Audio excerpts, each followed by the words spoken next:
What are the most common legal troubles that Christians are facing, sir? చాలా మంది క్రైస్తవులకి చట్టపరమైనటువంటి పరిజ్ఞానం లేదు. దేవుడు ఎప్పుడు కూడా అవినీతిని సహించమని చెప్పలేదు. God is righteous also.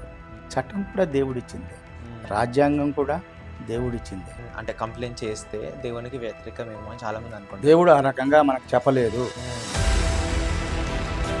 Are there any legal rights Christians are not aware of, sir? Article 25 ప్రకారం What exactly is anti-conversion law, sir? ఛత్తీస్గఢ్లో 3 గ్రామాల మీద మేము అటాక్ చేసి క్రైస్తవులను మొత్తాన్ని చంపేస్తాం. ప్రపంచమంతా అల్లకల్లోలం అయింది. ఎక్కడెక్కడ పర్సిక్యూషన్ జరిగిందో ఆ జరిగినప్పుడల్లా కూడా అంతకంటే ఎక్కువ ఫోర్స్ తోటి క్రిస్టియానిటీ మళ్ళా స్ప్రెడ్ అవుతూ వస్తూ ఉంది. ఈ మధ్య బాగా ముఖ్యంగా తెలుగు రాష్ట్రాల్లో ఉన్న ప్రజల్ని చాలా కలవరపెట్టినటువంటి ఇన్సిడెంట్ పాస్టర్ ప్రవీణ్ పగడాల గారి ఆకస్మిక అన్నాస్పదమైనటువంటి డెత్ అనుకుందాం మనం. About Pastor Praveen Pagdala, sir. Is the truth completely out?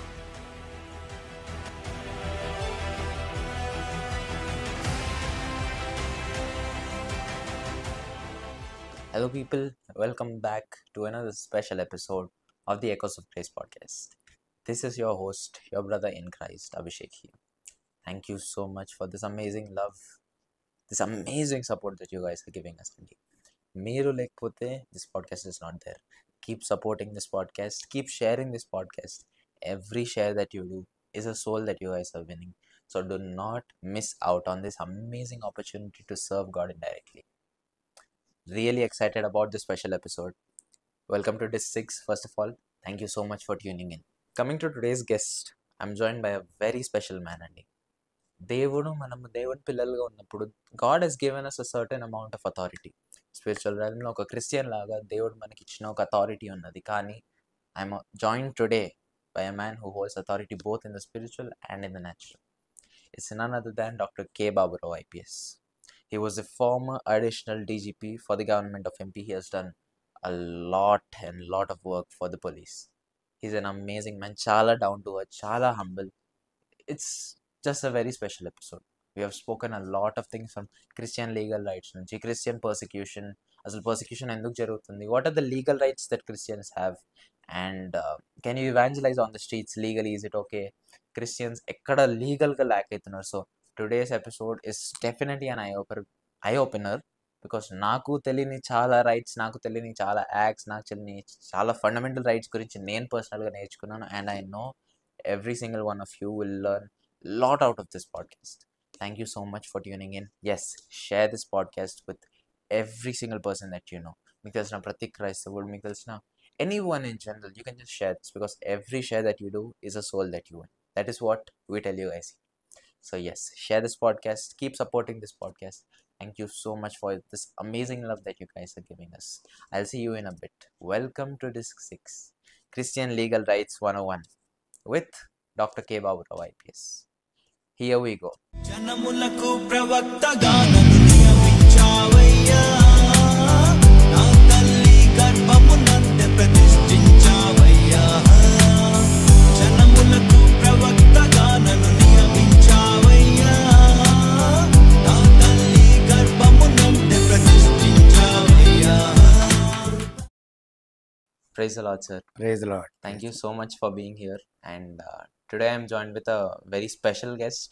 Special అని ఎందుకంటున్నానంటే it's not just authority in realm of spirit. అంటే అథారిటీ నాట్ జస్ట్ అంటే దేవుడు ఇచ్చిన అథారిటీ కాకుండా కానీ I'm joined with a man who has a lot of political influence, who has served very closely with great government officials, Christian minority groups కోసము, మన Christianity as a whole, the body of Christ కోసము. I'm joined with a man who has done a lot of things legally, politically. The contributions just keep coming. Ante cheppali ante I can just keep going on the whole day. But yes, sir, thank you so much for being here, sir.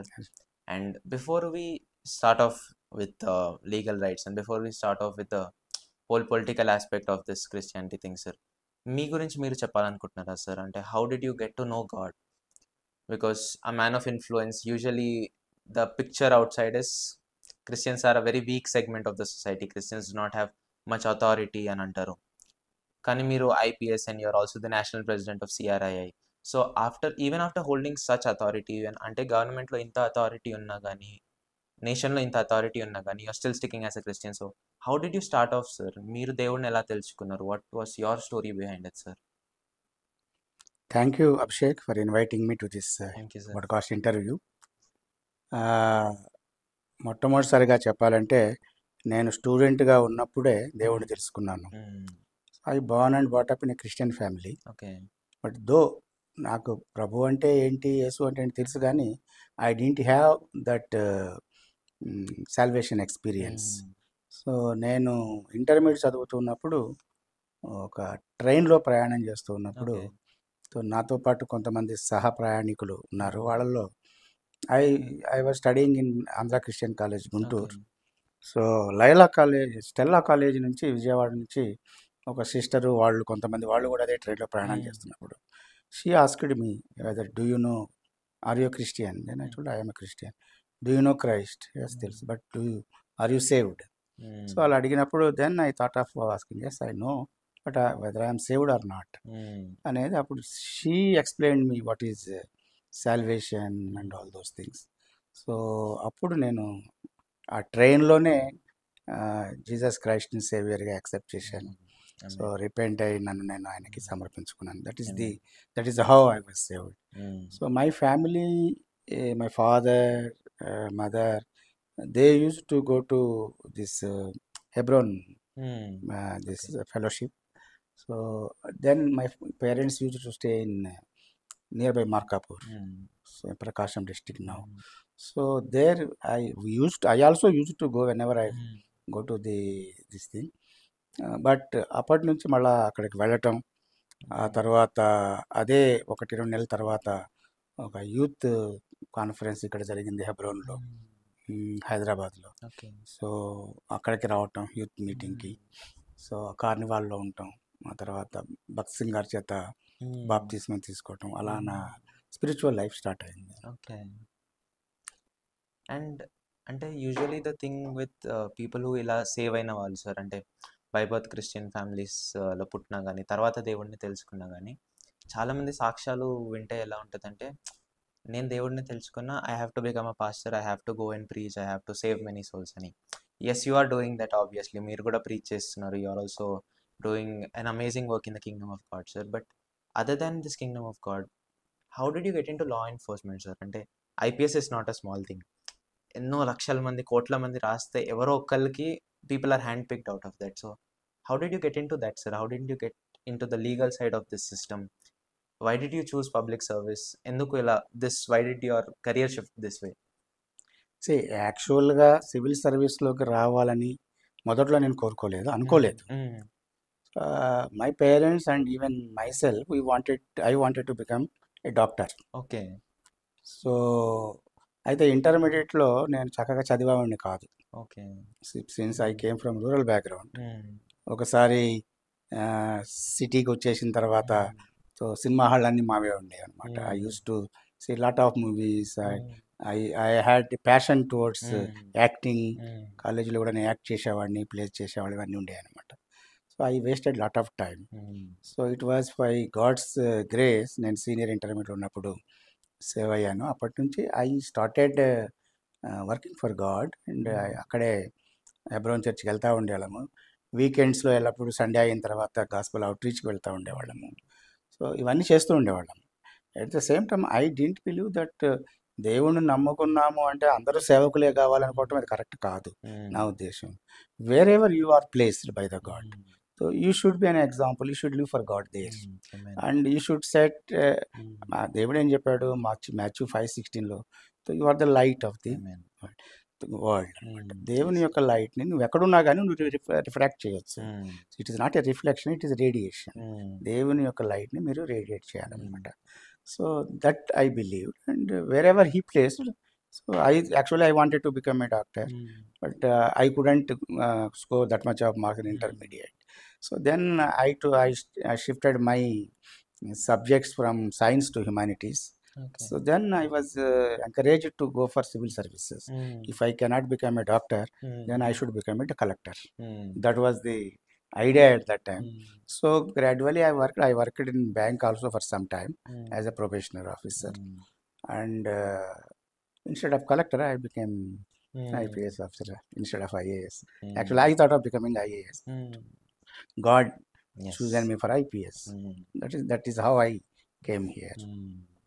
And actually, when I was selected for IPS and I was selected for MP cadre, Mm. many of my friends, family members discouraged me. Why do you go there? Okay. So Madhya Pradesh is very notorious for Mm. dacoity problem and all those things. So think twice before. You are already well placed in the bank. Mm. At that time, I was already manager in a small branch and deputy manager in a big branch and all those things. So I thought, no, no. So this is the service, civil service, which I have been trying. So there lot of opportunities to serve the people, not only the community, but the people at overall community we can serve there. Yes, sir. So it provides lot of opportunities. So that's why I went there, and it gave me immense pleasure and immense satisfaction. At the time of my retirement, I felt yes, I am satisfied. Amen. Even after going into IPS, even after going into public service, sir, అంటే మీరు అంత high పొజిషన్లో ఉన్నా కానీ I wanted to ask a different question but I just had a different curiosity. అలాంటి పొజిషన్లో ఉన్నప్పుడు how did you balance your spiritual life with this public service, sir? అంటే మీ పొజిషన్ని, మీ జాబ్ని how are you able to manage and how are you able to balance it with your spirituality? It was a bit problematic while servicing, because when you are in, say, public service, so you are not supposed to expose yourself but with a particular religious belief, faith and all those things. We should be secular, we should be neutral and all those things. But at the same time, so I could manage, but I was not that spiritual during my service days. So because I am in a secular service, I should balance my both things. So my family always used to go to the church and they were secular, my wife and children. But sometimes I couldn't go. It was not possible for me to go and to show myself as a staunch uh, Christian believer. So that was a problem. But I always tried to not to compromise with my basic principles. Always biblical principles I wanted to follow. I followed that, though I am not openly practicing my faith. Yes sir. అంటే after this long service that you have given the public, sir, అంటే మీరు ఇన్ని సంవత్సరాలు మీరు ఇచ్చిన service తర్వాత after your retirement you got into CRII. That is something I felt very interesting about this whole interview, sir, this whole aspect. అంటే can you just educate our viewers, అంటే CRII అంటే ఏంటి sir? What is it that CRII does? Because I personally no it because నేను ఇంట్రెస్ట్తో చదివినాను, but there are many people who might have been hearing CRII for the first time. So can you just touch on that, sir? And what exactly is CRII and what do you do at CRII? See, ఇంకొకటి చెప్పాలంటే after retirement, even 1 year before retirement, I wanted to join the politics. Okay. So I wanted to serve the nation by joining politics. I tried and I got the opportunities also, but somehow God did not like that this way for me, and that this is not the way that you should do. I wanted. So my wife and my parent, my wife, and even my pastor and all those people, they suggested that I think God is willing. God's will is that you should do His service now. So I dodged for 1 year. I tried, but though it was very near to me, somehow I missed it. Then I thought that God is not willing for this way of life. So once when I was participating in a believers meeting, so I was hearing to one of the speakers. So then God spoke to me. So I have magnified you to a great extent, though I was not eligible for that, though I was not that intelligent, that clever and all those things. God has been with me and He raised up to the additional DGP level. So I did all things for you. Now even then you want, why you are going in the worldly way? So you should give your rest of the life for my service. So then I thought that no, this is not politics is not my way. God doesn't want me to go there. So I should concentrate myself on the God service. Mm. So from there, I dedicated myself to the service of the God, Mm. and slowly I started preaching also. Mm. My pastor has encouraged me, Mm. and I have been helping many people. Mm. But slowly I started seeing how the Christians are persecuted Mm. all over India. Mm. Of course, all over world they are being Mm. persecuted, but particularly in India. Mm. So I have been seeing day and day out that how the Christians are being attacked, Mm. how the churches are attacked and ransacked, how these people are sent to the Mm. prison with false allegations Mm. and false case registering Mm. false cases, and all these things that are happening. Then I discussed with my Christian intellectuals, uh, prominent among me, say Saruna Bahuguna, retired DGP, Minnie Matthews ma'am, retired Chief Secretary, Dr. Ashish, who is very good Christian doctor and helpful here, and many other, even Jay Sudhakaru. Mm. So many Christian intellectuals, Christian leaders, I have discussed with many people, and I thought that it is time for us uh, to start an organization with the sole aim of assisting these persecuted Christians, persecuted church, because God has blessed us, and now God wants us to be a blessing to the Christian Yes. community. Amen. So whatever we have done, we did so far. We served the country. Now it is the time to serve the community and promote the Christianity along with the country. Of course, serving Christians doesn't mean to say not serving country. Yes. So this unethical things and illegal things that are happening to the Christians. So we should be in a position to stop it, because God has elevated me such heights that I have luckily so many contacts in police and administration all over India. So we can reach to them, DGPs and chief secretaries, SPs and other senior officers very easily, because of my position held by me in my previous service. Yes. So along with my seniors and my juniors and my colleagues, so we formed that Civil Rights Initiative internationally. So we started that organization, and with the support of all these people, so we are trying to raise up to the occasion to talk to the police officials and civil administrative officers, government officers, politicians, everybody, and trying to help the persecuted Christians. That is how our journey, my journey with the CRI started. మరి ఇందాక Christian persecution గురించి అంటున్నారు కదా sir, that is the అంటే I personally felt that approaching you would be the best, because ఈ ఆర్గనైజేషన్తోని ఇలాంటి type of dealing చేసేది అంటే I personally I only seen you sir. అంటే ఎలా అంటే talking about Christian legal rights, క్రిస్టియన్కి లీగల్ అవేర్నెస్ లేదు in this current day and age. People are saying whatever they want and they are ending up in jail. Lot of things are happening, lot of controversies are happening sir. So coming now to our main aspect of this whole podcast, Christian legal right awareness. So మీరు చూసిన దాంట్లో sir, మీరు ఎన్ని years సర్వీస్లో, మీరు సిఆర్ఐతో కూడా మీరు చేసిన సర్వీస్లో, what are the most common legal troubles that Christians are facing sir? అంటే ఇవి మాత్రం క్రిస్టియన్ కమ్యూనిటీకి దీస్ ఆర్ ద అంటే మెయిన్, ఇలాంటి ఇష్యూస్ లేకుంటే క్రిస్టియన్ కమ్యూనిటీని ఇరికించలేము అంటే అలాంటి, are there any such main legal issues that Christians are facing now a days in this day and age? Before coming to this question, I would like to clear one thing about CRI.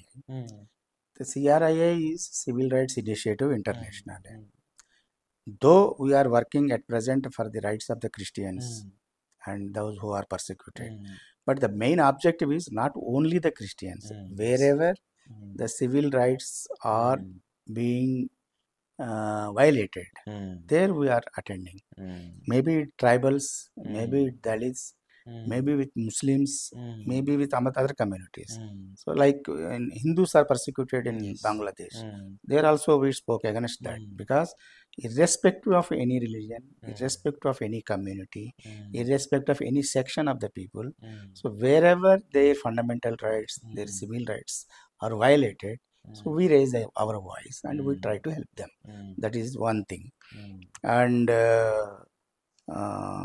especially in India, see, the CRI, I am mostly influenced by biblical principles. So the basic theme of CRI is that uh, you can see in that CRI brochure and all these things also. So afflicted, so we have to save the people who are afflicted. We have to support the people who are afflicted by various reasons. So that is where we are working with that principles. So as far as this is concerned, what is the legal awareness and how the legal awareness is created? What I observed is many of the Christians, చాలా మంది క్రైస్తవులు, ఎందుకంటే మీరు పాడ్కాస్ట్లో చూసే చాలామంది తెలుగు వాళ్ళు అయి ఉంటారు, అందుకని తెలుగులో కూడా చెప్పడం మంచిది. ఇంగ్లీష్లోనే వెళ్తే చాలామందికి అర్థం కాదు కాబట్టి చాలామంది క్రైస్తవులకి తగినంత చట్టపరమైనటువంటి పరిజ్ఞానం లేదు. అండ్ చాలామంది క్రైస్తవులు, నేను ఈ పని చేయటం మొదలుపెట్టినప్పుడు అనుకున్నది ఏంటంటే, చాలామంది క్రిస్టియన్స్ ఏమనుకుంటున్నారంటే, క్రిస్టియన్స్ అంటే ఏం జరిగినా కానీ తల వంచుకొని వెళ్ళాలా, పోలీస్ స్టేషన్కి వెళ్ళి కంప్లైంట్ చేయటం అంటే it may be against our Christian principles. దేవుడు అది కోరుకోలేదు. దేవుడు ఏం చెప్పాడంటే, ఒక చెంప కొడితే ఇంకో చెంప ఇమ్మన్నాడు, లేదా ఒక షర్ట్ తీసుకొని ఇంకో షర్ట్ ఇంకో అంగి ఇమ్మన్నాడు. లేకపోతే పర్సిక్యూషన్ అనేది కామన్, ఎందుకంటే దేవుని కొన్ని పని చేస్తున్నా కూడా దేవుడే చెప్పాడు, వెన్ నేనే పర్సిక్యూట్ అవుతున్నాను, పర్సిక్యూషన్ ఈజ్ కామన్ అని. But persecution is common. But what I wanted to tell all the Christians are, దేవుడు ఎప్పుడు కూడా అవినీతిని సహించమని చెప్పలేదు. God is righteous also, God is holy also. So God is love. So okay, God said that you should love your enemies also. So you should not, ఎవరిని కూడా మీరు anger, కోపంతో చేయొద్దు, కోపడద్దు. But there are certain rights that are given to his. So దేవుడు మనిషిని ఆయన యొక్క స్వరూపంలో చేశాడు. ఆయన యొక్క స్వరూపంలో చేశాడు అన్నప్పుడు he has given certain faculties to the human being and he has given certain rights. Life అనేది దేవుడు మనకిచ్చినటువంటి అద్భుతమైనటువంటి కానుక. ఓకే, అట్లాగా ఫ్రీడమ్ అనేది దేవుడు మనకిచ్చినటువంటి అద్భుతమైన కానుక. సో వీటిని హరించే అధికారము మరి ఎవరికి లేదు. వెన్ ఈ లైఫ్ అని కానివ్వండి, లేకపోతే ఈ ఫ్రీడమ్ అని కానివ్వండి, బేసిక్ సివిల్ రైట్స్ ఇవి వైలేట్ అయినప్పుడు వీటిని రీడ్రెస్ చేసుకోవడం కోసం మనం లీగల్గా మనం ముందుకు వెళ్ళటం అనేది, చట్టం కూడా దేవుడిచ్చిందే, రాజ్యాంగం కూడా దేవుడిచ్చిందే. ఎందుకంటే రోమన్స్ 12:1 ప్రకారము, రోమన్స్ 13:1 ప్రకారము అన్నీ కూడా, ఏ అధికారం కూడా దేవుడు లేకుండా లేదు. ఆ రోజుల్లో అవి డెమోక్రసీస్ అనేవి లేవు, ఇప్పుడు డెమోక్రటిక్ వచ్చినాయి. డెమోక్రసీస్ ఉన్నప్పుడు all the democratic countries are to be ruled and governed by a particular constitution, whether written or unwritten. Okay, so India is to be governed by the constitution. ఎందుకంటే constitution అనేది constitution అసెంబ్లీలో ఉన్న వాళ్ళంతా కూడా ఆలోచించి చేసింది. So this authority is given by God. And ఇంకోటి మనం ఆలోచించాలంటే, కాన్స్టిట్యూషన్లో ఉన్నటువంటి ఈక్వాలిటీ, ఫ్రాటర్నిటీ, లిబర్టీ, జస్టిస్, ఇవన్నీ కూడా బిబ్లికల్ ప్రిన్సిపల్స్. అన్నీ కూడా biblical principles.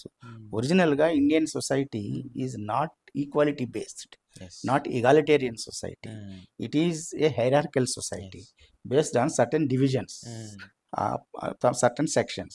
So I don't go deep into that because that is not our subject now. So ఇలా ఉన్నప్పుడు ద ఇగాలిటేరియన్ ఈక్వాలిటీ అనేది బైబిల్ మనకు నేర్పించింది.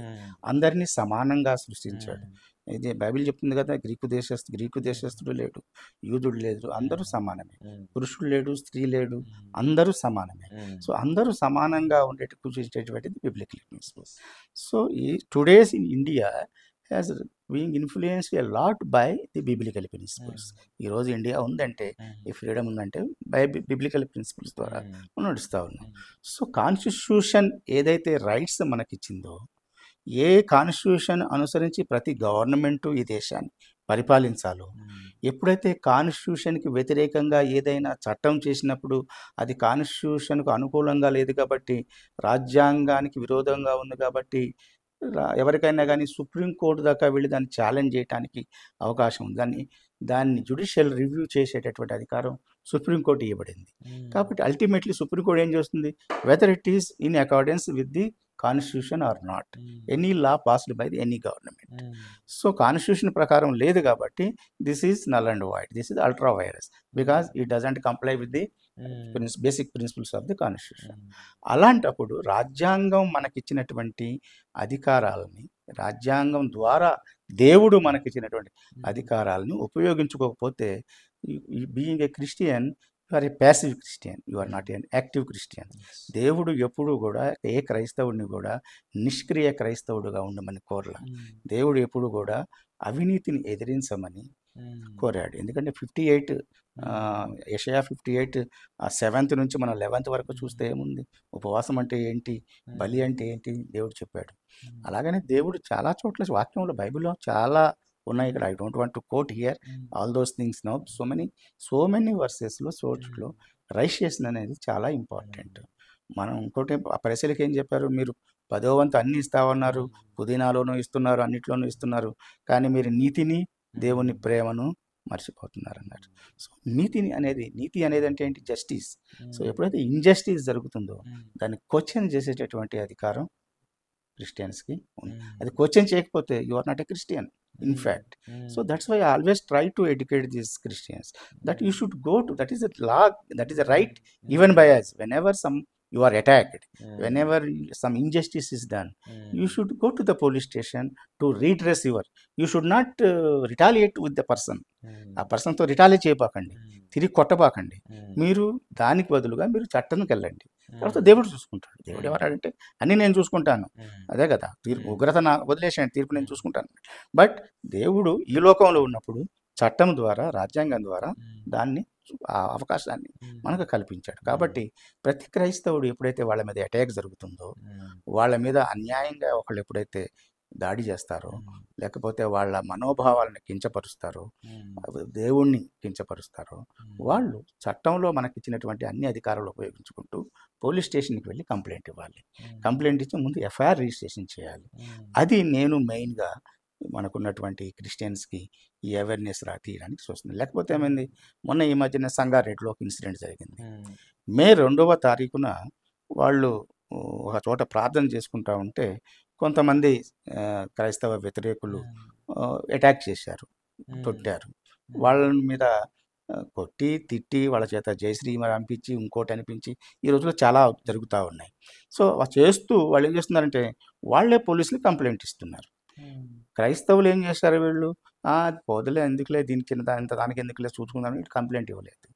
ఆఫ్టర్ 1 month, ఆఫ్టర్ 1.5 month ఇక్కడ ఒక క్రైస్తవుడి మీద మత ద్వేషాన్ని రెచ్చగొట్టాడని చెప్పేసి వాళ్ళ కంప్లైంట్ని ఆధారంగా చేసుకొని పోలీసులు కంప్లైంట్ ఇచ్చారు, రిజిస్ట్రేషన్ చేశారు క్రిస్టియన్ మీద.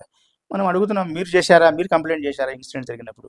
మేము కంప్లైంట్ చేయకపోతే పోలీసులు మాత్రం ఏం చేయగలరు, ఏ చట్టమైనా ఏం చేయగలదు.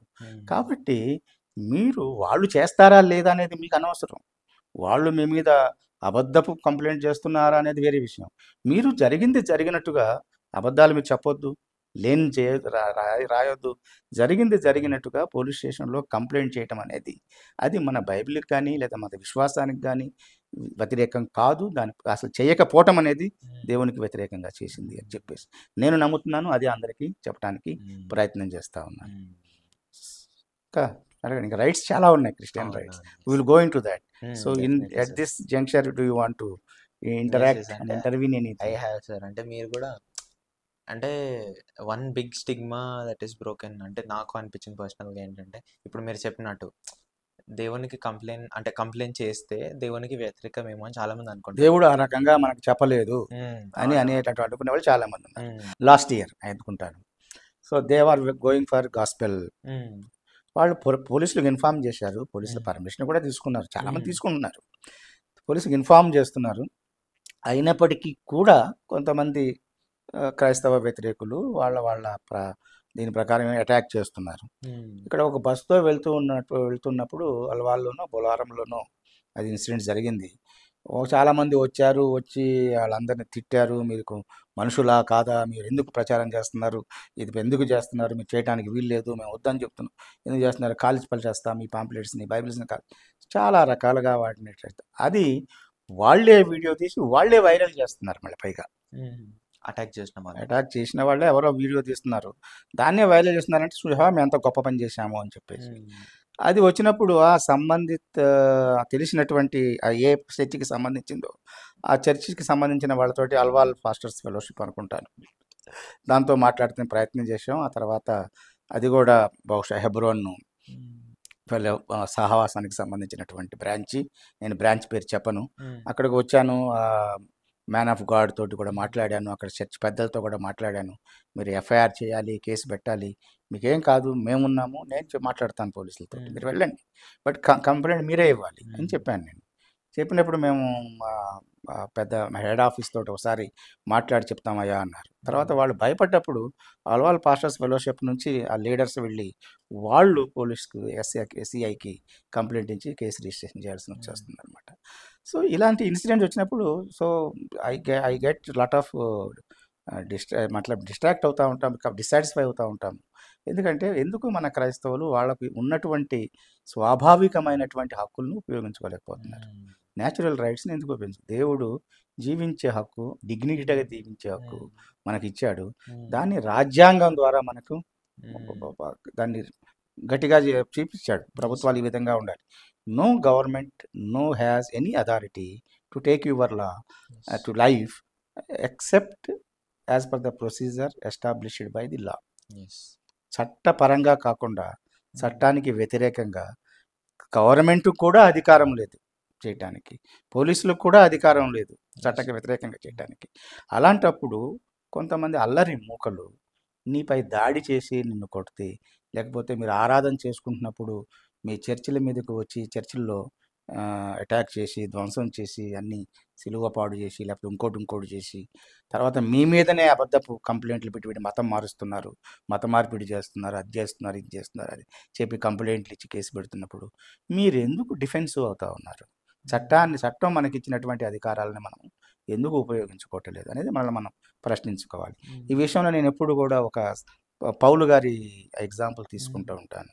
అపోస్తుల కార్యాలు 16వ అధ్యాయంలో అపోస్తులు అక్కడ పౌలు గారు, ఆయన పౌలు శీల వాళ్ళు అక్కడ ప్రచారం చేస్తున్నప్పుడు ఒక దయ్యం పట్టినటువంటి స్త్రీ నుంచి దయ్యాన్ని బయట కొట్టినప్పుడు ఆ ఫిలిప్పీలో సో వాళ్ళ మీద అబద్ధపు కేసు పెట్టి వాళ్ళని కొట్టి వాళ్ళ మీద కేసు పెట్టి వాళ్ళని చెరసాల్లో వేయించారు. చెరసాల్లో వేయించిన తర్వాత వీళ్ళు చెరసాల్లో ఉన్నప్పటికీ కూడా వీళ్ళు దేవుణ్ణి స్తుతిస్తూ కీర్తిస్తున్నప్పుడు వాళ్ళ సంఖ్యలు పగిలిపోయినాయి, పెద్ద భూకంపం వచ్చింది. ఆ జైలరు ఇన్సిడెంట్ మనకు తెలిసిందే, నేను I'm not going into it. Jailer గ్రహించాడు, అయ్యా నేను రక్షణ పొందడానికి నేనేం చేయాలన్నాడు. అంటే మీరు యేసు ప్రభువుని నమ్ముకున్నారు, ఆయన కుటుంబము ఆ రోజు రక్షింపబడ్డారు. ఇది ఒక ఇన్సిడెంట్. దాని తర్వాత నెక్స్ట్ డే వాళ్ళు అధికారులు ఏం చెప్పారు, ఓకే వీళ్ళని వదిలేసేయండి అని చెప్పారు. వీళ్ళని వదిలేసేయండి అని చెప్పినప్పుడు జైలు అధికారి వచ్చి, అయ్యా మిమ్మల్ని వదిలేయమని చెప్పారు, మీరు వెళ్ళిపోండి అంటే పౌలు అన్నాడు, know how should I go, నేను రోమియుడనని తెలియకనే, ఎందుకంటే నా మీద ఎలాంటి విచారణ లేకనే మమ్మల్ని కొట్టే అధికారం ఎవరిచ్చారు వాళ్ళకి, మమ్మల్ని జైలుకి చేసే అధికారం ఎవరిచ్చారు?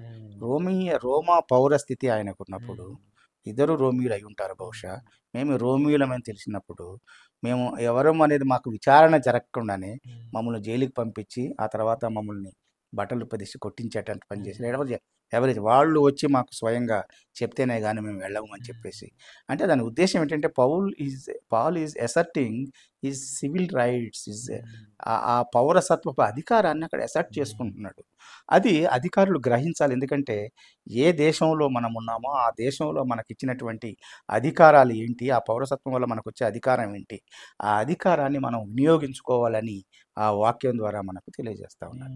అట్లా ఆయన ఇంకొక 2 ఒకేషన్స్లో కూడా నేను రోమియుడిని విచారించకనే మీరు జైల్లో బంధించగలరా అని అడిగాడు. So he was asserting his rights.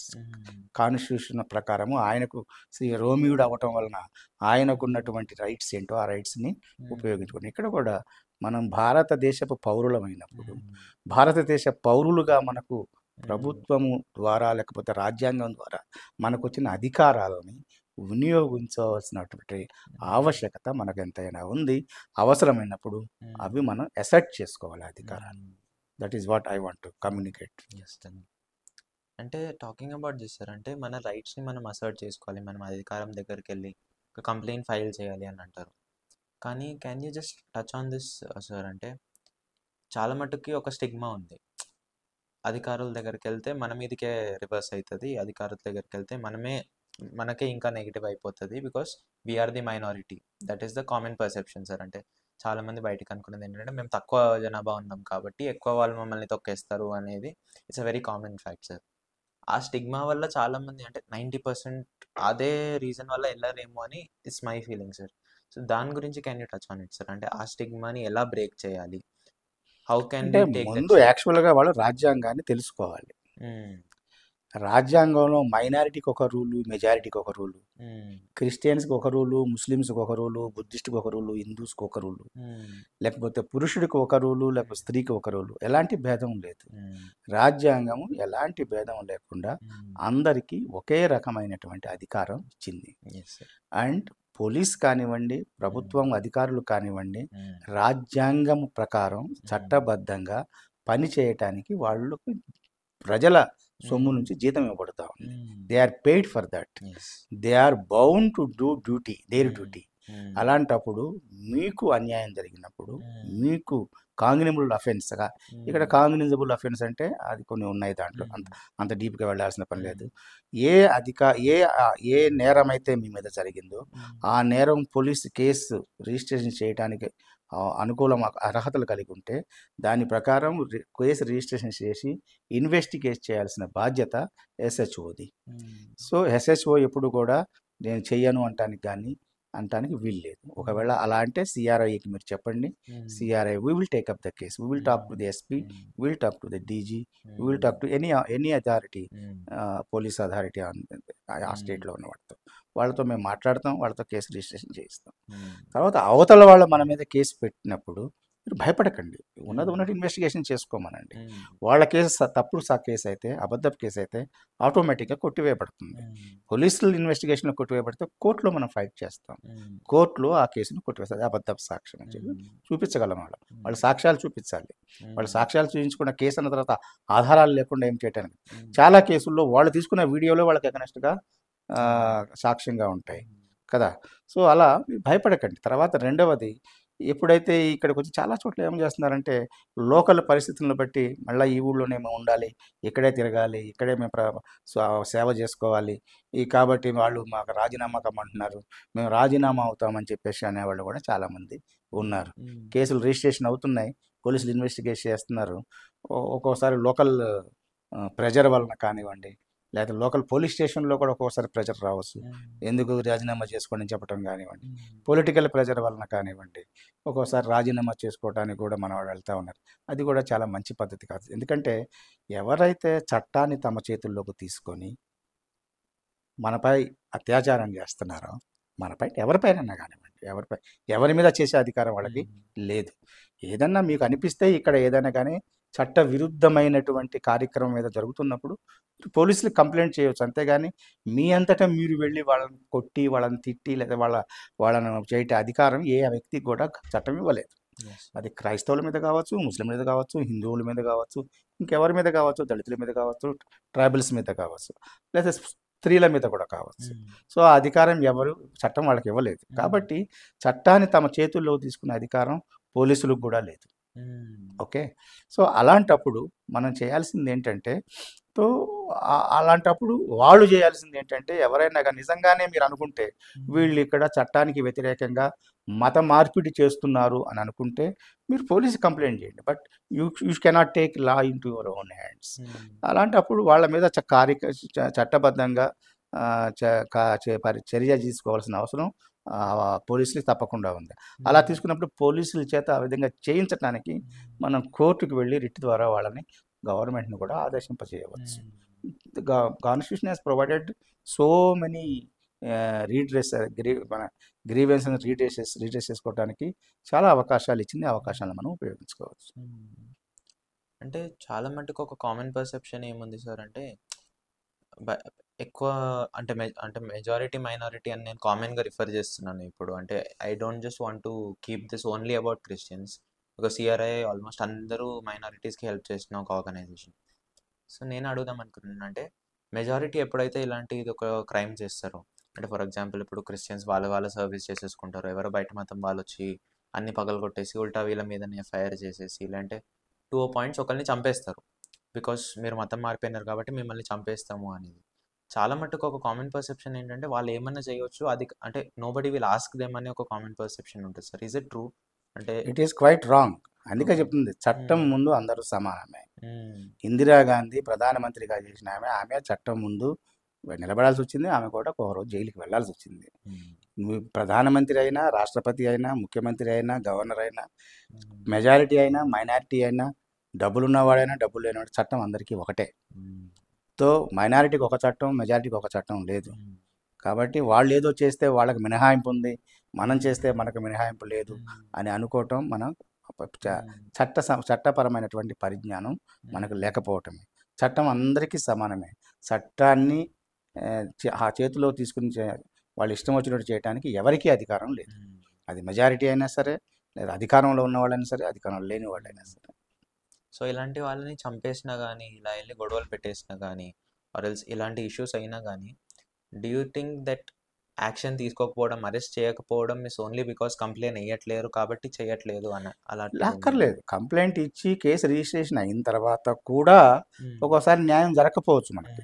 దానికి అనేక కారణాలు ఉంటాయి. ఒక్కోసారి తగిన సాక్ష్యాలు దొరకపోవచ్చు, సాక్ష్యం ఇచ్చేవాడు భయపడి ముందుకు రాకపోవచ్చు కదా.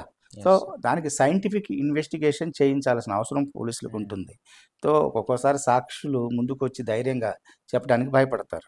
సో అది తర్వాత విషయం, దాన్ని వదిలేయండి. ముందైతే మీరు వెళ్ళి పోలీస్ స్టేషన్కి అయితే కంప్లైంట్ ఇవ్వండి, మీరు నిలబడండి, దానికి నిలబడి మీ రైట్ కోసం మీరు నిలబడండి.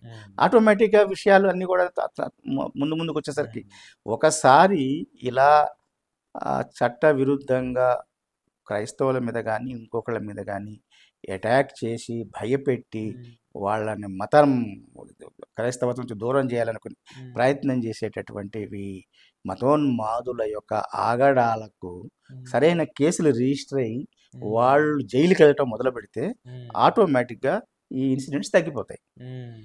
నువ్వు జైలుకి వాళ్ళ మీద కేసులే రిజిస్ట్రేషన్ వాళ్ళకి ఎట్లా పనిష్మెంట్ దొరుకుతుంది? జైలుకే వెళ్ళనివ్వండి, లేదా పనిష్మెంట్ కోర్టు ఇస్తుంది. ఏ పనిష్మెంట్ ఇస్తుంది కోర్టు చూసుకుంటుంది. అది మన కంప్లైంట్ అయిపోతే వాళ్ళకి ఎట్లా పనిష్మెంట్ వస్తుంది? పనిష్మెంట్ లేకపోతే వాళ్ళు ఆగేది ఎట్లా?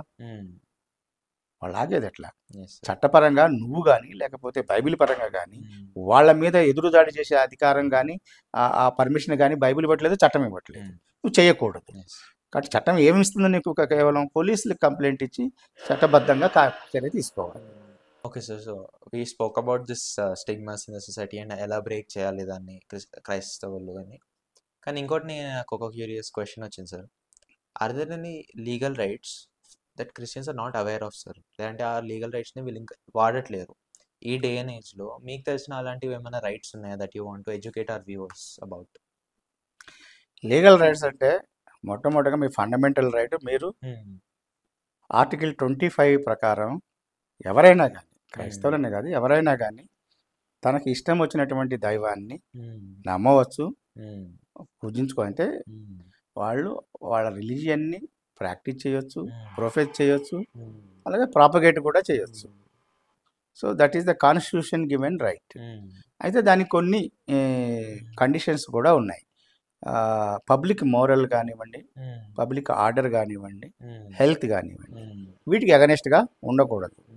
సో అందుకనే ఏదన్నా ఎక్కడైనా కానీ ఒక లా అండ్ ఆర్డర్కి ఇబ్బంది ఉంటుందని కానీ, మొరాలిటీకి అగనెస్ట్గా ఈ ప్రీచింగ్స్ ఉన్నాయని కానీ వాటిని ఆపడానికి చట్టబద్ధంగా పోలీసులకు అధికారం ఉంది. వాటిపై చర్య తీసుకుంటారు. అవి మనం దృష్టిలో పెట్టుకొని మన లిమిట్స్లో మనం ఎవరైనా కానీ వాళ్ళకి నచ్చినటువంటి మతాన్ని వాళ్ళు ప్రచారం చేసుకోవచ్చు, నమ్ముకోవచ్చు, ప్రాక్టీస్ చేసుకోవచ్చు. There is no problem. But the problem ఎక్కడ వస్తుంది? ఇప్పుడు మనకి ఇండియాలో జరుగుతుంది ఏంటంటే, ఒక సిస్టమేటిక్గా, ఒక ప్లాన్డ్గా, విల్ఫుల్గా క్రైస్తవుల్ని బెదిరించి భయపెట్టి వాళ్ళను వాళ్ళ మతం నుంచి హిందూ మతంలోకి వెనక్కి మార్చాలి, లేకపోతే వాళ్ళు వాపసి రావాలి అనేటటువంటి ప్రయత్నం కొన్ని సంవత్సరాలుగా, కొన్ని దశాబ్దాలుగా జరుగుతూ వస్తూ ఉంది. దానికి కారణాలు అనేకం ఉన్నాయి. అంటే దాంట్లో డీప్గా వెళ్ళాలంటే it's very lengthy subject, very deep subject.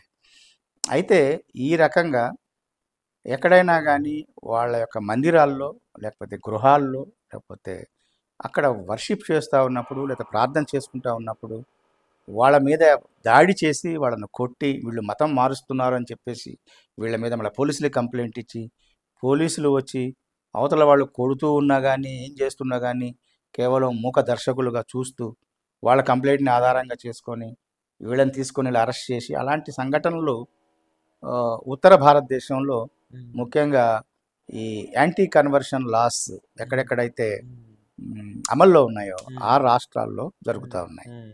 So అది చట్టరీత్యా నేరం. పోలీసులు ఆ విధంగా చేయటానికి లేదు. ఎక్కడ ఎవరు ఒకవేళ వాళ్ళు నువ్వు అనుకుంటే నిజంగానే వాళ్ళు మత మార్పిడి చేస్తున్నారు అనుకుంటే నువ్వు పోలీసులకి ఇన్ఫార్మ్ చెయ్యి. పోలీసులు వస్తారు, వాళ్ళు ఇన్వెస్టిగేషన్ చేస్తారు. అది నిజమైతే వాళ్ళ మీద కేసు పెడతారు, దట్ ఈస్ ఓకే. బట్ వాళ్ళని ఒక 100 మందో 200 మందో వెళ్ళి వాళ్ళ మీద దాడి చేసి వాళ్ళని కొట్టి భయపెట్టి ఊళ్ళోకి వస్తే చంపేస్తామని చెప్పి ఈ రకంగా భయపెడతామనేది చట్టరీత్యా కరెక్ట్ కాదు. కొన్ని చోట్ల ఆయా రాష్ట్రాల్లో ఎక్కడెక్కడైతే ఆ పార్టీలు ప్రభుత్వంలో ఉన్నాయో అక్కడ పోలీసులు కూడా చూస్తూ ఊరుకుండిపోతున్నారు తప్పితే ఆ కార్యం చేయట్లేదు. అలా జరిగిన చోట్ల చాలా చోట్ల మేము డీజీపీలతో మాట్లాడుతూ ఉన్నాం. కొన్ని చోట్ల కేసులు రిజిస్ట్రేషన్ అవుతున్నాయి, కొన్ని చోట్ల కావట్లేదు. వీటి మీద సుప్రీంకోర్టు దాకా వెళ్ళటానికి సిఆర్ఐఐ తగినటువంటి డాక్యుమెంటరీ ఎవిడెన్స్ని గ్యాదర్ చేస్తూ ఉంది. ఒకసారి ఎవిడెన్స్ వచ్చిన తర్వాత సుప్రీంకోర్టులో ఈ యాక్ట్ని ఛాలెంజ్ చేయటమే కాకుండా స్టేట్ గవర్నమెంట్స్కి, డీజీపీస్కి సుప్రీంకోర్టు నుంచి ఒక డైరెక్షన్ వెళ్ళాలి. ఎందుకంటే చట్టపరంగా మీరు పని చేయకపోతే you are failing your legal duty.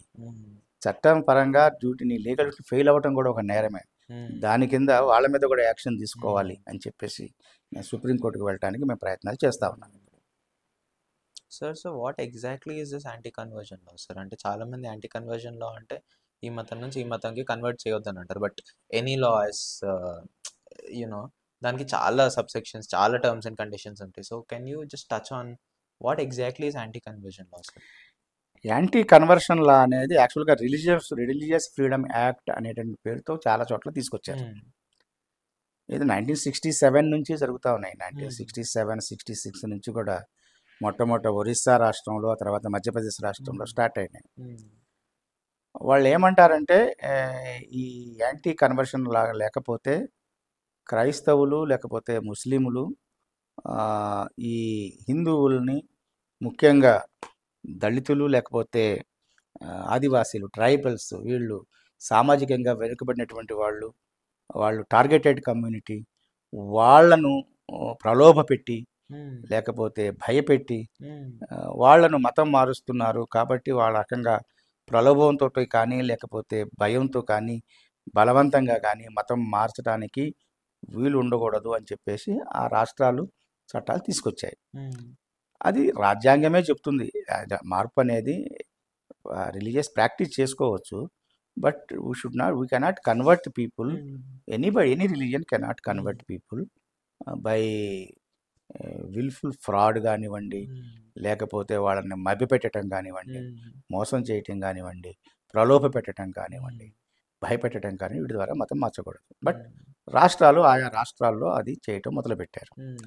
కానీ అది ఈ మధ్యకాలంలో ఎంత తీవ్రమైన స్థాయికి చేరుకుందంటే కొన్ని రాష్ట్రాలు, ఉదాహరణకి ఉత్తరప్రదేశ్ లాంటి రాష్ట్రాలు, ఇలాంటి మతం మార్పిడి చేసేటటువంటి వాళ్ళకి ఇది మూకుమ్మడి మత మార్పిడి కనుక జరుగుతుందని తెలిస్తే వాళ్ళకి యావజ్జీవ కారాగార శిక్ష ఇవ్వటానికి కూడా అంత శిక్ష, ఒక్కొక్కసారి మరణ శిక్షకు కూడా కొన్ని కేసులు ఉంటాయని చెప్పేసి వాళ్ళు చట్టాన్ని చేయటం జరిగింది. ఇది క్రైస్తవుల్ని భయపెట్టడానికి, ముస్లింలను భయపెట్టడానికి ఆ రకంగా జరుగుతూ వస్తుంది.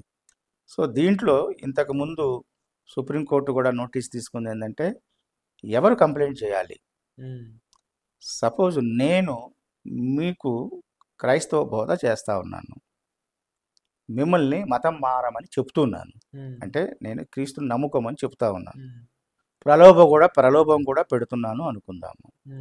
బట్ అప్పుడు కంప్లైంట్ ఎవరు ఇవ్వాలి? మీరు ఇవ్వాలి.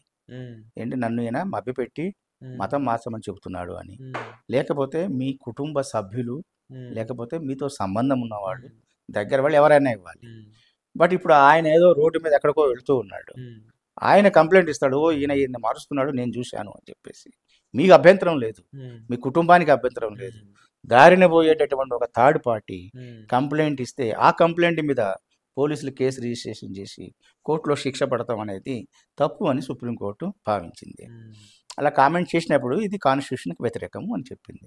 ఈ లోపల ఉత్తరప్రదేశ్ గవర్నమెంట్ ఆ చట్టాన్ని సవరించి అమెండ్ చేసి ఎవరైనా కానీ కంప్లైంట్ చేయవచ్చు, థర్డ్ పార్టీ అయినా కూడా కంప్లైంట్ చేయొచ్చు అని వాళ్ళు చట్టాన్ని సవరించారు. ఇప్పుడు దాన్ని కూడా సుప్రీంకోర్టులో ఛాలెంజ్ చేయాలి. థర్డ్ పార్టీ ఎందుకు కంప్లైంట్ ఇవ్వాలి? ఎవరో ఏదో దారిలో వెళ్ళేవాళ్ళు, ఈ థర్డ్ పార్టీ కంప్లైంట్ చేసే వాళ్ళందరూ కూడా దాదాపుగా ఈ వ్యక్తికి కానీ ఆ వ్యక్తి కుటుంబానికి కానీ ఏ రకమైన సంబంధం లేనటువంటి వాళ్ళు కంప్లైంట్ ఇస్తే ఆ కంప్లైంట్ మీద కేసు రిజిస్ట్రేషన్ అనేది హాస్యాస్పదం అన్నమాట. దీన్ని సుప్రీంకోర్టులో ఛాలెంజ్ చేయాల్సిన పరిస్థితి ఏర్పడుతుంది. అందుకని ఏంటంటే అయితే దీంట్లో ఇంకొక విషయం మనం గమనించాల్సింది ఏంటంటే, దీన్ని ఎవరైనా కానీ మతం మార్చుకోవాలి అనుకుంటే, హైందవ మతం నుంచి ఈ వేరే మతాల్లోకి మారాలంటే ఆ జిల్లా కలెక్టర్ నుంచి అనుమతి తీసుకోవాలి. ముందు అప్లై చేసుకోవాలి. అప్లై చేసుకున్న తర్వాత జిల్లా కలెక్టర్ విచారణ చేసి దాన్ని అనుమతిస్తాడు. అప్పుడు వాళ్ళు మతం మారాలి. అయితే ఇతర మతాల నుంచి హిందూ మతంలోకి మారాలి అంటే వాళ్ళకి ఎలాంటి కలెక్టర్ అనుమతి అవసరం లేదు. అంటే నువ్వు ఘర్వాపసి చేసుకోవాలి అంటే వాళ్ళు అనేది ఏంటంటే అందరూ హిందువులు ఒరిజినల్గా ఇండియన్, వీళ్ళు ఇతర మతాల్లోకి వెళ్ళారు. ఈ ఇతర మత వాళ్ళు వెనక్కి రావాలి అంటే వాళ్ళ ఒరిజినల్ మతంలోకి ఎలాంటి పర్మిషన్లు అక్కర్లా. They are welcome to come to this original ghar wapsi అని అంటాం దాన్ని. అయితే వాళ్ళు ఇక్కడ నుంచి వేరే మతంలోకి వెళ్ళాలంటే పర్మిషన్ తీసుకోవాలి. This is also unconstitutional. ఎందుకంటే ఒక మతం నుంచి ఒక మతంలోకి వెళ్ళినప్పుడు ఏ చట్టం అనుమతిస్తుందో అదే విధంగా అవతల నుంచి యువతలకు రావాలన్నా కానీ అదే చట్టం వర్తించాలి. సో ఈ విషయాల మీద కొన్ని కేసులు ఆల్రెడీ సుప్రీంకోర్టులో నడుస్తూ ఉన్నాయి. మళ్ళీ ఇంకా సుప్రీంకోర్టులో దాన్ని బట్టి ఫైట్ చేయాలి. We're gathering lot of information from all the states. Once we get that information we will file a writ petition in the Supreme Court against this. So is the legal process same for baptism and everything sir? అంటే బయట మతం నుంచి ఇందాక మీరు చెప్పినట్టు collector permission తీసుకోవాలి, దాని తర్వాత దర్ ఇస్ ఎ ప్రొసీజర్. ఆ రాష్ట్రాల్లో రాష్ట్రాల్లో అయితే ఆ క్లాజ్ ఉందో ఆ మత మార్పిడి నిరోధక బిల్లులో అక్కడ తీసుకోవాలి. అన్ని చోట్ల అది అక్కర్లేదు. మన స్టేటుల్లో అలాంటిదేమీ లేదు. ఎవరైనా కానీ తన మతాన్ని తన ఇష్టం వచ్చినట్టు మార్చుకోవచ్చు, బాప్తిస్మం తీసుకోవచ్చు, ఎవరి అనుమతి తీసుకోవాల్సిన అవసరం లేదు. వాళ్ళు వాళ్ళ ఇష్టంగా వాళ్ళ మతాలని వాళ్ళ ఇష్ట దైవాలని పూజించుకోవచ్చు. వన్ క్వశ్చన్ సార్, అంటే ఇది కొంచెం కాంట్రవర్షియల్ అయిపోతుంది కానీ I wanted to ask you, can you evangelise on the street sir? Legally is it okay for a Christian to evangelise? అంటే రోడ్ మీదకి వెళ్ళి సువార్త చెప్పడం అయినా కానీ. ఇది రాజ్యాంగం ఇచ్చిన అధికారం, దీంట్లో కాంట్రవర్షియల్ ఏం లేదు. ఓకే, ఎందుకు కాంట్రవర్షియల్? అంటే చాలా మంది తనకు నచ్చిన ఆర్టికల్ 25 ఏం చెప్తుందంటే you can practice, you can profess and you can propagate. But మీరు ఎవాంజలైజ్ చేసేటప్పుడు ఇతర దేవుళ్ళ యొక్క దేవాలయాలకు లేకపోతే మసీదుల దగ్గరకు ఇంకో చోటుకు వెళ్ళి దాని ఎదురుగా బోర పెట్టుకుని ఛాలెంజ్ చేస్తే దట్ వాళ్ళ యొక్క రిలీజియస్ ఫీలింగ్స్ హర్ట్ చేసినట్టు ఉంటారు. మీరు మైక్ ఉపయోగించాలి అంటే చాలా చోట్ల పోలీస్ యాక్ట్ ప్రకారం పోలీస్ అధికారుల నుంచి పర్మిషన్ తీసుకోవాలి.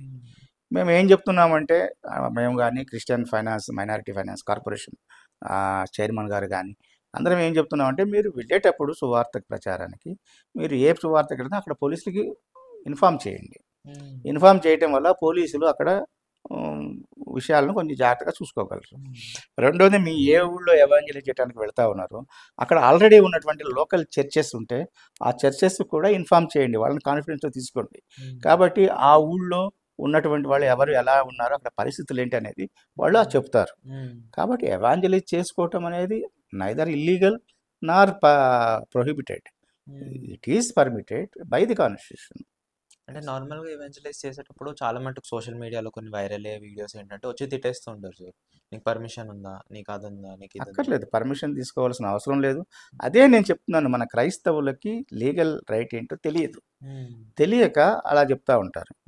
మీరు అన్నప్పుడు ఇది ఆయన దీనికి రాజ్యాంగం ప్రకారం నేను ఎక్కడైనా కానీ ఇప్పుడు నేను స్టాన్లీ సుధాకర్ గారిని చూసిన చాలాసార్లు ఆయన వీడియోలో మాట్లాడుతూ ఉంటాడు, ఇది రాజ్యాంగం నాకు ఇచ్చిన అధికారం, మీరు వినండి వినకపోతే అది మీ ఇష్టం, మేము బలవంతంగా మిమ్మల్ని మతం మార్చమని కానీ లేకపోతే బలవంతంగా మీరు వినండి అని కానీ మేము అంటలా, మేము దారి మీద చెప్తున్నాం. అలాగే ప్రతి మతం కూడా చెప్పుకుంటుంది కదా, ప్రతి మతం కూడా. ఇప్పుడు మీరు శోభాయాత్ర చేస్తూ ఉన్నారు హిందువులు, లేకపోతే జగన్నాథ రథయాత్ర చేశారు మొన్న, ఇంకో చోట చేస్తున్నారు, that is also a kind of propagation.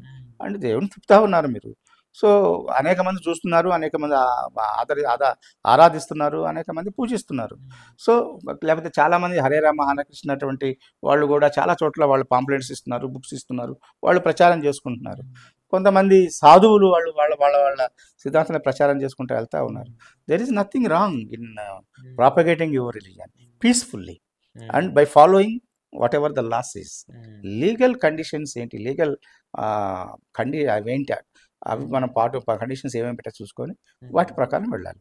మీరు లోకల్ పోలీస్ స్టేషన్లో ఇన్ఫార్మ్ చేస్తే చాలా మంచిది, చేయాలి. చేస్తే రాబోయే సమయంలో ఏదైనా ప్రాబ్లమ్స్ ఉంటే వాళ్ళు మనకి చెప్తారు ముందుగా. ఎక్కడన్నా ఏదన్నా కానీ ఇలాంటి ప్రాబ్లమ్స్ ఉన్నాయనుకోండి, ఏదైనా విలేజ్ చాలా నోటేరియస్ ఉంది, అక్కడికి వెళ్ళొద్దు అన్నప్పుడు మనం వెళ్ళకుండా ఉండడం మంచిది. ఎందుకంటే ఆ ఊళ్ళో వ్యతిరేకత ఎక్కువగా ఉంది, అక్కడికి వెళితే చట్టపరమైనటువంటి అంటే పబ్లిక్ ఆర్డర్కి ఇబ్బంది కలిగే అవకాశం ఉంది అని చెప్పేసి పోలీసులు అనుకున్నప్పుడు అక్కడికి వెళ్ళొద్దు అయినప్పుడు వినండి, అది కూడా చేయండి. ఇప్పుడు సువార్త చెప్పమంటే మీరు ఫిజికల్గా వెళ్ళి అక్కడ వెళ్ళి ఆ ఊళ్ళోకి వెళ్ళి చెప్తేనే సువార్త కాదు, సువార్త చెప్పడానికి అనేక మార్గాలు దేవుడు ఇచ్చాడు. ఇంకా బై గాడ్స్ గ్రేస్ ఇప్పుడు టెక్నాలజీ ఇంత డెవలప్ అయింది, by technology also you can spread your gospel. In all these years sir, మీరు సిఆర్ఐతోనైనా కానీ మీరు యాజ్ అన్ ఐపీఎస్ ఆఫీసర్ అయినా కానీ, when you were dealing with this Christian legal rights ఇష్యూలు అంటే క్రిస్టియన్ పర్సిక్యూషన్ అలా ఇష్యూస్ సార్, మీకు పర్సనల్గా చాలా అంటే మీరు చాలా మూవ్ అయిన ఇన్సిడెంట్ అయినా కానీ, లేదంటే చాలా ఒక డిస్టర్బింగ్ ఇన్సిడెంట్ అయినా కానీ మీకు పర్సనల్గా తెలిసింది అలా ఏమైనా ఉందా sir? Do you want to touch on that incident which moved you a lot? చాలా ఇన్సిడెంట్స్ ఉన్నాయి, అలా అన్నీ చెప్పడం కష్టం. ఇప్పుడు నేను ఇక్కడ చెప్పాను అల్వాల్లో జరిగిన ఇన్సిడెంట్ అని, అది చూసినప్పుడు I was so disappointed. Why our own Christians are not coming forward to file a case in the police station అనేది. ఆ మధ్య ఛత్తీస్గఢ్లో ఒక గోరక్షా సమితి అధ్యక్షుడు మేము 3 గ్రామాల మీద మేము అటాక్ చేసి క్రైస్తవులను మొత్తాన్ని చంపేస్తాం మార్చి 1వ తారీఖున అని చెప్పేసి ఓపెన్గా ఆయన వీడియోలో చెప్పడం జరిగింది. అది ప్రపంచమంతా అల్లకల్లోలమైంది. సో యాక్చువల్గా ఏంటంటే ఇవన్నీ కూడా వీడియోల్లో సోషల్ మీడియాలో వచ్చేవి అన్నీ 100% కరెక్ట్ అంటానికి వీల్లేదు. అక్కడ ఎప్పుడో బ్రిటిషర్స్ అంటే మిషనరీస్ ఉన్నప్పుడు మిషనరీస్ అక్కడ ఎవాంజలైజ్ చేశారు ఆ 3 విలేజెస్లో. ఎవాంజలైజ్ చేసినప్పుడు అక్కడ ఉన్నటువంటి దళితుల్ని చాలామంది చాలా పేద స్థితిలో ఉంటే వాళ్ళకి ఎంప్లాయ్మెంట్ జనరేట్ చేసి వాళ్ళకి హంగర్ తీరటానికి కానీ వాళ్ళకి జనరేట్ చేసి వాళ్ళకి అవకాశం కల్పించడానికి ఎంప్లాయ్మెంట్ ఆపర్చునిటీకి అక్కడ బోన్ దానికి ఇండస్ట్రీ పెట్టారు. అక్కడ ఎట్లయితే ఇక్కడ మెదక్ చర్చి కట్టారో అప్పుడు ఫ్యామిన్ టైంలో అలా బోన్ ఇండస్ట్రీస్ పెట్టారు. ఆ బోన్ ఇండస్ట్రీ పెట్టినప్పుడు వాళ్ళు చనిపోయినటువంటి పశువుల యొక్క కళేబరాలను తీసుకొని వచ్చి అస్థిపంజరాలు తీసుకొని వచ్చి వాటిని బోన్ క్రష్ చేసి ఆ బోన్ని ఫ్యాక్టరీస్కి సప్లై చేసేవాడు. వేరే ఫార్మాస్యూటికల్ మెడిసిన్ ఎక్కడెక్కడ ఉపయోగిస్తారో అక్కడ సప్లై చేస్తూ ఆ రకంగా వాళ్ళు ఎంప్లాయ్మెంట్ చేసుకున్నారు. అయితే ఈ మధ్య ఏం జరిగింది, గోరక్షా సమితిలు వచ్చినాయి. గోరక్షా సమితిలో ఎక్కడ ఏ పశువు చనిపోయినా ఎక్కడ ఏం చనిపోయినా వీళ్ళు మా గోవుని చంపారని చెప్పేసి వీళ్ళు అనవసరంగా దాన్ని మతపరమైనటువంటి రంగు పులిపి ప్రజలను రెచ్చగొడటానికి ప్రయత్నం చేస్తూ ఉంటారు. ఆ రకంగా వాళ్ళు ఏమన్నారు, ఇక్కడ వీళ్ళు ఎముకలు అమ్ముకుంటున్నారంటే వీళ్ళు గోవుల్ని చంపి మరీ ఆ ఎముకలు తీసుకెళ్ళి వాళ్ళు అమ్ముకుంటున్నారు అని చెప్పేసి వాళ్ళ మీదకి అబద్ధపు ఆరోపణలు చేయటం మొదలుపెట్టారు. అలా చేసి ఆ బోన్ కంపెనీలను కూడా ఫ్యాక్టరీలను కూడా మూయించేయటం జరిగింది. ఇప్పుడు ఇంకా ఏంటంటే పేదవాళ్ళ యొక్క ఆహారం నాన్ వెజిటేరియన్స్ తినాలంటే వాళ్ళు బీఫ్ని తీసుకుంటారు, బీఫ్ని తింటారు. నాట్ నెససరీలీ గోవును, లేకపోతే వాళ్ళు పూజించేటటువంటి ఆవును గోమాతను వాళ్ళు తీసుకున్నారు, దాని మాంసాన్ని తింటున్నారు, దాన్ని చంపుతున్నారని కాదు. అదర్ బీఫ్ ఉంటుంది, వాటిని తీసుకుంటారు, తింటారు. ఇది వాళ్ళు ఏం చేస్తున్నారు, ఇది గోవులను చంపుతున్నారు అని చెప్పేసి ఆరోపణ చేసి మేము వీళ్ళందరినీ కూడా చంపేస్తాం, 3 గ్రామాల్లో ఉన్నటువంటి వాళ్ళని, వాళ్ళ స్త్రీలను మానభంగం చేసి అవమానిస్తాం అని చెప్పేసి ఓపెన్గా పబ్లిష్ చేయటం, దానికి ఒక మత నాయకుడు కూడా శంకరాచార్యులు అంటాం, ఆయన కూడా అక్కడ ఒత్తాస పలకటం, ఇది చాలా సెన్సేషన్ క్రియేట్ చేసింది. సో నేను అప్పుడు మా సిఆర్ఐఏ సెక్రటరీ గారు మేము వెళ్ళి అప్పుడు అక్కడికి వెళ్ళటం జరిగింది. రాయ్పూర్ వెళ్ళి అక్కడ చీఫ్ సెక్రటరీ తోటి డీజీపీ తోటి పిలిచి ఇదేంటి, ఏం జరుగుతుంది ఇది, so why government is not taking అంటే, సో దాంట్లో అలాంటిది ఏమీ లేదు, దీంట్లో కొన్ని ఉన్నాయి, but we're taking all legal procedure, nothing will happen అని చెప్పి వాళ్ళు ఎష్యూర్ చేశారు. వాళ్ళకు ఒక రోజు ముందే వాళ్ళు వాళ్ళ యొక్క రాయ్పూర్ నుంచి మేము పెద్ద ప్రొసెసెస్గా వెళ్ళి అటాక్ చేస్తామన్నారు. ఆ ప్రొసెస్ని మేము విత్డ్రా చేసుకుంటున్నామని చెప్పేసి వాళ్ళు ఏదో మధ్యలో ఒక అండర్స్టాండింగ్కి రావడం జరిగింది. Local church people and this goraksha people వాళ్ళు వచ్చేసి, అలా కొంతమంది ఏంటంటే వాళ్ళను వాళ్ళు సోషల్ మీడియాలో ఎక్కువగా ప్రచారం చేసుకోవటానికి, సెన్సేషనల్ న్యూస్ క్రియేట్ చేయడానికి కొన్ని వీడియోల్లో పెడుతూ ఉంటారు. జరగబోయేటటువంటి హాని చాలా పెద్దది కాబట్టి దానికి రియాక్ట్ అయ్యి వెళ్ళవలసిన అవసరం ఏర్పడింది. దానివల్ల మంచి రిజల్ట్ నేను ఒక్కడనే చేశానని కాదు, ఇంకా చాలామంది ప్రయత్నం చేశారు. చాలామంది వాళ్ళ యొక్క కృషి వలన, ప్రయత్నం వల్ల అలాంటి పెద్ద కార్నేజ్ జరగకుండా ఆగాం. అలాగే ఈ మధ్య బాగా ప్రజలందరినీ కూడా, ముఖ్యంగా తెలుగు రాష్ట్రాల్లో ఉన్న ప్రజల్ని చాలా కలవరపెట్టినటువంటి ఇన్సిడెంటు పాస్టర్ ప్రవీణ్ పగడాల గారి ఆకస్మిక అనుమానాస్పదమైనటువంటి డెత్ అనుకుందాం మనం. దాన్ని ఆయన యాక్సిడెంట్లో చనిపోయారని చెప్పేసి పోలీసులు అంటారు. చాలామంది క్రైస్తవ నాయకులు కాదు, ఆయన చంపబడ్డారు అంటాడు, హత్య చేయబడ్డారు అంటారు. కొంతమంది అయితే ఇంకా సోషల్ మీడియాలో చాలా ఆ ఎవిడెన్స్లు, ఈ ఎవిడెన్స్లు, అవి ఇవి చాలా సేకరించి ఏవో చెప్పి వాళ్ళ వెనకాల వీళ్ళున్నారు 101 మంది ఉన్నారు, 105 మంది ఉన్నారు, ఇవన్నీ చెప్పడం జరిగింది. ఇదంతా ఏంటంటే ప్రజల్ని మభ్యపెట్టడానికి, ప్రజల్ని ఉత్తేజాలు చేయడానికి, ప్రజల్ని అనవసరంగా ఇన్స్టిగేట్ చేయడానికి చేసేటటువంటి ప్రయత్నాలు. యాక్చువల్గా వాళ్ళ దగ్గర ఇన్ఫర్మేషన్ ఏదైనా ఉంటే పోలీసులకు మీరు ఇన్ఫామ్ చేయండి అని చెప్పి పోలీసు వాళ్ళు డిక్లేర్ చేశారు, చెప్పారు. మీ దగ్గర ఏదైనా ఎవిడెన్స్ ఉంటే మీరు పోలీసు వాళ్ళకి ఇన్ఫామ్ చేసి ఉండాలి. కానీ దాన్ని సోషల్ మీడియా మాధ్యమం ద్వారా ఒక సెన్సేషన్ క్రియేట్ చేయడం కోసం చేశారు. అయితే దురదృష్టవశాత్తు చాలా వరకు మనం విచారించాల్సిన విషయం ఏంటంటే, ఎక్కువ మంది క్రైస్తవ సోదరులు రూమర్స్ని ఎక్కువగా నమ్ముతున్నారు. ఈ రూమర్స్ నమ్మటం అనేది చాలా విచారించదగ్గటువంటి విషయం. క్రైస్తవులు చాలా వివేకంతో ఉండాలి అని చెప్పేసి బైబిల్ కోరుతాం. బైబిల్ చెప్తే మీకు వివేచన శక్తిని మరి మనం డిస్క్రిప్షన్ ఉంది మన చేతుల్లో. అందులో మనం ఏది మంచి, ఏది చెడు, ఏది కరెక్ట్ అని ఆలోచించేటటువంటి పరిజ్ఞానం మనకు ఉండాలి. కాబట్టి అన్ఫార్చునేట్లీ క్రిస్టియన్స్ బిబ్లికల్గా ఎక్కువగా స్పిరిచువల్గానే ఉంటారు తప్పితే చట్టపరంగా కానీ, ఈ సోషల్ పరంగా కానీ, సివిలియన్ కంట్రీలో దట్టు మల్టీ రిలీజియస్ ఉన్నటువంటి కంట్రీలో మనం ఎలా ఉండాలి అనేటువంటి విషయాలను ఎక్కువగా వాళ్ళు అర్థం చేసుకోలేకపోతున్నారు, ట్రైన్ అవ్వలేకపోతున్నారు. ఆ విధంగా ట్రైన్ చేయాల్సిన అవసరం ఉంది. ఏది అనేది జ్యుడిషియల్ ఎంక్వైరీ కోసం మేము కూడా డిమాండ్ చేసాం. ఎందుకంటే చాలామంది ప్రజల్లో అనుమానం ఉంది కాబట్టి ఆ అనుమానాన్ని పోగొట్టాలంటే, నిజాలు తెలియాలంటే పోలీసులు ఇన్వెస్టిగేషన్ మీద కూడా కొన్ని అనుమానాలు ఉన్నాయి కాబట్టి వాళ్ళ పోస్ట్ మార్టం రిపోర్ట్లు కూడా చాలా ఇన్కన్సిస్టెన్సీ ఉన్నాయి, ఒకదానికి పొంతన లేకుండా. కాబట్టి దాంట్లో జ్యుడిషియల్ ఎంక్వైరీ చేయించి దాని ద్వారా ఏది వస్తే అది యాక్సెప్టబుల్ అని చెప్పడం జరిగింది. దానికి ప్రయత్నం చేస్తూ ఉన్నాము. సో కానీ నేను రిక్వెస్ట్ చేసేది ఏంటంటే, ఉత్తేజితమైనటువంటి మాటలు మాట్లాడి సోషల్ మీడియాలో రెచ్చగొట్టేటటువంటి మీడియాకి, ఇలాంటి వాటికి ప్రజలు వెళ్ళొద్దు. అనేక మంది డిబేట్లకు వెళుతున్నారు, అనేక మంది అసందర్భంగా అనవసరమైన మాటలతోటి ఒకరినొకరు రెచ్చగొట్టుకునేటటువంటి ప్రయత్నాలు చేస్తూ ఉన్నారు. అవతల సివిల్ సొసైటీలో అవతల ఏ మతస్థులైనా కానీ, ఇవతల మతస్థులైనా కానీ, ఎవరైనా సరే ఈ మత సంబంధమైనటువంటి మనోభావాలను రెచ్చగొడుతూ ప్రజల్లో అశాంతిని, మత సామరస్యం లేకుండా చేయటాన్ని, వీటిని ప్రోత్సహిస్తే అటువంటి వాళ్ళని మనం ఎప్పుడు కూడా ఎంకరేజ్ చేయకూడదు. వాళ్ళు ఏ మతస్థులైనా సరే ఎంకరేజ్ చేయకూడదు. ప్రభుత్వం వాళ్ళ పైన తప్పకుండా తగిన చర్యలు తీసుకోవాలని చెప్పేసి కూడా మనం డిమాండ్ చేస్తూ ఉంటాం. About pastor Praveen Pagadala sir, are the facts completely out? అంటే నిజమేంటో మొత్తం బయటకు వచ్చేసిందా, are people are still trying to hide it sir? అంటే మీరు చాలా దగ్గరుండి డీల్ చేసినారు ఆ కేసుని.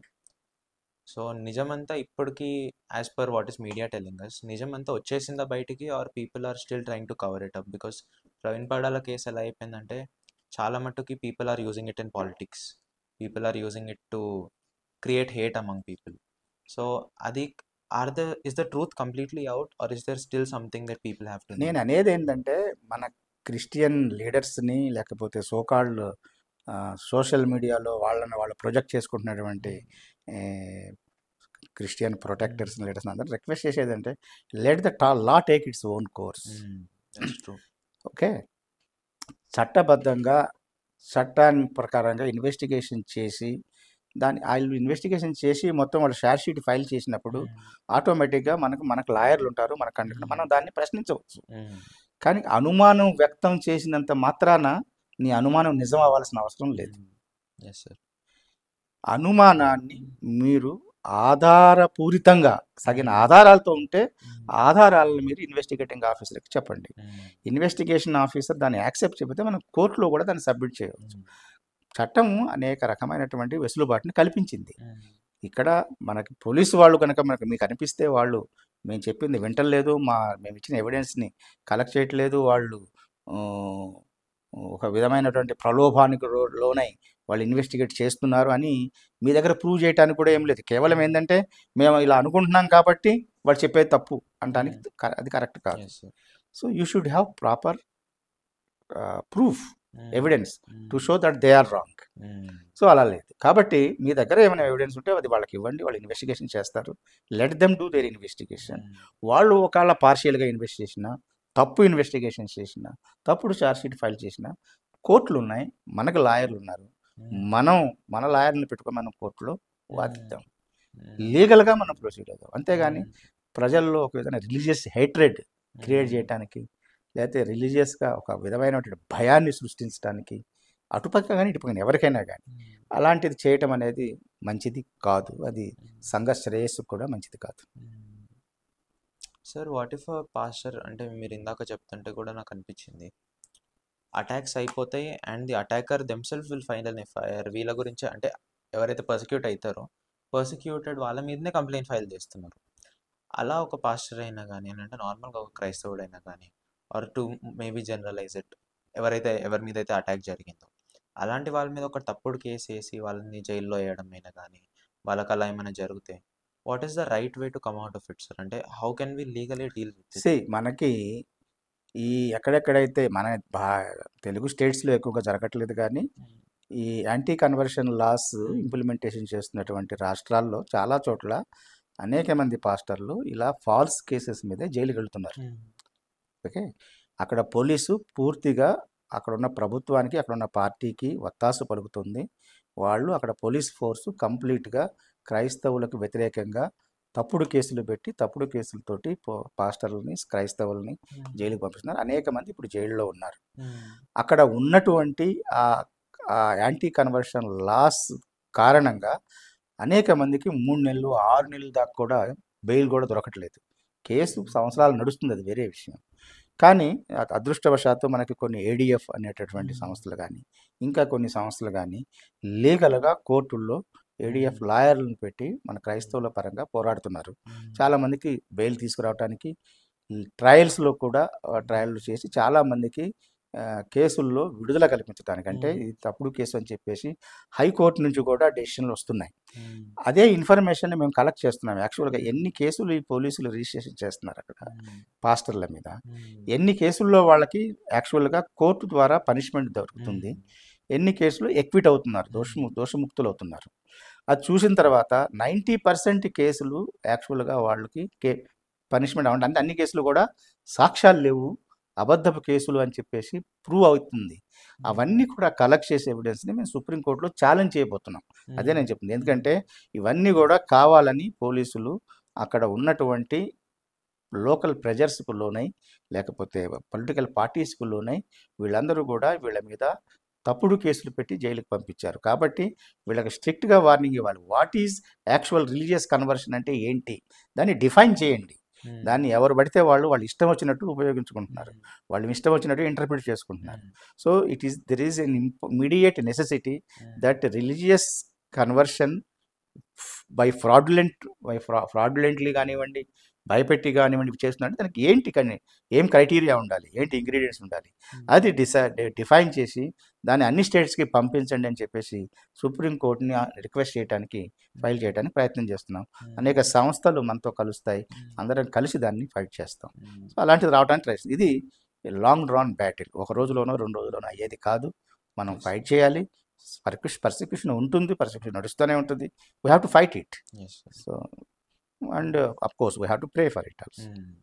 That's true.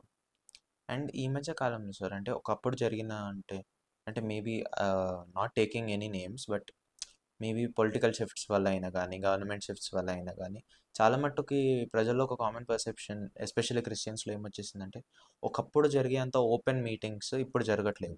ఒకప్పుడు జరిగే అంత ఓపెన్ క్రూసైడ్స్ అయినా కానీ, ఓపెన్ గాస్పెల్ మీటింగ్స్ అయినా కానీ ఇప్పుడు జరగట్లేదు. ఇంక ఇప్పుడు పర్మిషన్ రావాలంటే ఇట్స్ వెరీ ట్రికీ అని ఒక పర్సెప్షన్ పడిపోయింది. Is it actually true sir, or ఈ మధ్య జరిగే మీటింగ్స్ లీగల్గా స్టాండర్డ్స్ మ్యాచ్ అవ్వట్లేదా? చాలా చోట్ల పర్మిషన్ దొరకట్లేదు.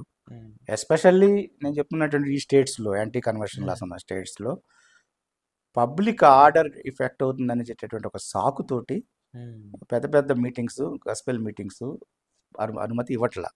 ఈ మధ్య మనకు ఛత్తీస్గఢ్లో అలాంటి ఇన్సిడెంట్ జరిగింది. పాల్ దినకరన్ గారు వెళ్లాల్సి ఉంది, అప్పుడు వాళ్ళు పర్మిషన్ ఇవ్వలేదు. అక్కడ చాలామంది క్రైస్తవులు, ట్రైబల్స్ వాళ్ళు డిస్టిక్ కలెక్టర్ ఆఫీస్ దగ్గరికి వెళ్ళి ధర్నా చేయడం జరిగింది. సో ఇది కావాలని జరుగుతూ ఉన్నాయి. పోలీసులు కూడా పబ్లిక్ ఆర్డరు లేకపోతే లా అండ్ ఆర్డర్ని దృష్టిలో పెట్టుకొని దాన్ని ఒక సాకుగా తీసుకొని పర్మిషన్ ఇవ్వకుండా ఉండటానికి ప్రయత్నం చేస్తూ ఉన్నారు. ఇండోర్లో కొన్ని చోట్ల అలా జరిగినాయి. కొన్ని మీటింగ్స్ పెట్టుకోవడానికి పర్మిషన్ ఇవ్వకపోతే వాళ్ళు హైకోర్టుకి వెళ్ళారు. హైకోర్టుకి వెళ్తే పర్మిషన్ ఇచ్చిన తర్వాత కూడా క్యాన్సిల్ చేసినటువంటి సందర్భాలు కూడా ఉంటున్నాయి. సో అలాంటప్పుడు హైకోర్టుకి వెళ్ళినప్పుడు హైకోర్టు చెప్పింది, కేవలం మీ విమ్స్ అండ్ ఫ్యాన్సీస్ మీద మీరు రిజెక్ట్ చేయడానికి వీల్లేదు. సో వాళ్ళు ఇంతకుముందు ఎప్పుడు కూడా ఎలాంటి ప్రాబ్లం జరగలేదు, వాళ్ళకి పర్మిషన్ ఇవ్వండి అని చెప్పింది అనమాట. సో చాలా చోట్లకి మనం కోర్టులకు వెళ్ళాల్సి వస్తుంది. అందుకని నేను క్రిస్టియన్స్లు అనేది ఏంటంటే లీగల్ అవేర్నెస్ ఉండాలి, క్రిస్టియన్ లాయర్స్ ముందుకు రావాలి. క్రిస్టియన్ లాయర్స్ ఇలాంటి కేసులని అవసరమైతే ఫ్రీగా టేకప్ చేసి ముందుకు వెళ్ళాల్సిన అవసరం ఉంది. ఎందుకంటే చాలామంది క్రిస్టియన్స్ దాదాపుగా పేదవాళ్ళుగానే ఉంటారు కాబట్టి వాళ్ళంతటా వాళ్ళు వాళ్ళ సొంత ఖర్చుతోటి కోర్టుకు వెళ్ళాలంటే కష్టం. క్రిస్టియన్ లాయర్స్ ఇవ్వాలి. ఏడిఎఫ్ లాంటి సంస్థ కానీ, రాబోయే కాలంలో సిఆర్పిఏ, మన సిఆర్ఐఐ సంస్థలు కానీ, మేము చట్టబద్ధంగా లాయర్స్ని ఎంగేజ్ చేసి ఈ కేసుల్ని ఫైట్ చేయడానికి కావాల్సిన టీమ్స్ని మనం తయారు చేసుకుంటా ఉన్నాము. So we're here to fight for the Christian. So earlier also we were discussing sir, అంటే ఈ యాంటీ కన్వర్జన్ లా ఉన్న స్టేట్స్లో, ఏదైతే స్టేట్స్లో యాంటీ కన్వర్జన్ లాస్ ఇంప్లిమెంట్ చేసినారో అలాంటి స్టేట్స్లో యూజువల్గా అయితే మీటింగ్ పర్మిషన్ దొరకదు. కానీ any time whenever there is a meeting permission, the crusades are meetings అయినా కానీ, లేదంటే the number of people who get to know Christ చాలా మట్టుకుంటారు. ఈజ్ ఇట్ బికాస్ అంటే ఈ పర్సిక్యూషన్ వల్లనే do you think that Christianity spreading more over there? Do you think that, అంటే what is your legal take on it sir? మీరు ఏం చెప్పాలనుకుంటున్నారు ఇలాంటి అంటే ఒక అన్యాచురల్ సర్కమ్స్టాన్సెస్ గురించి? There is nothing unnatural in this. మన చర్చ్ హిస్టరీ చూసుకుంటే right from the beginning persecution అనేది జరుగుతూనే వస్తూ ఉంది.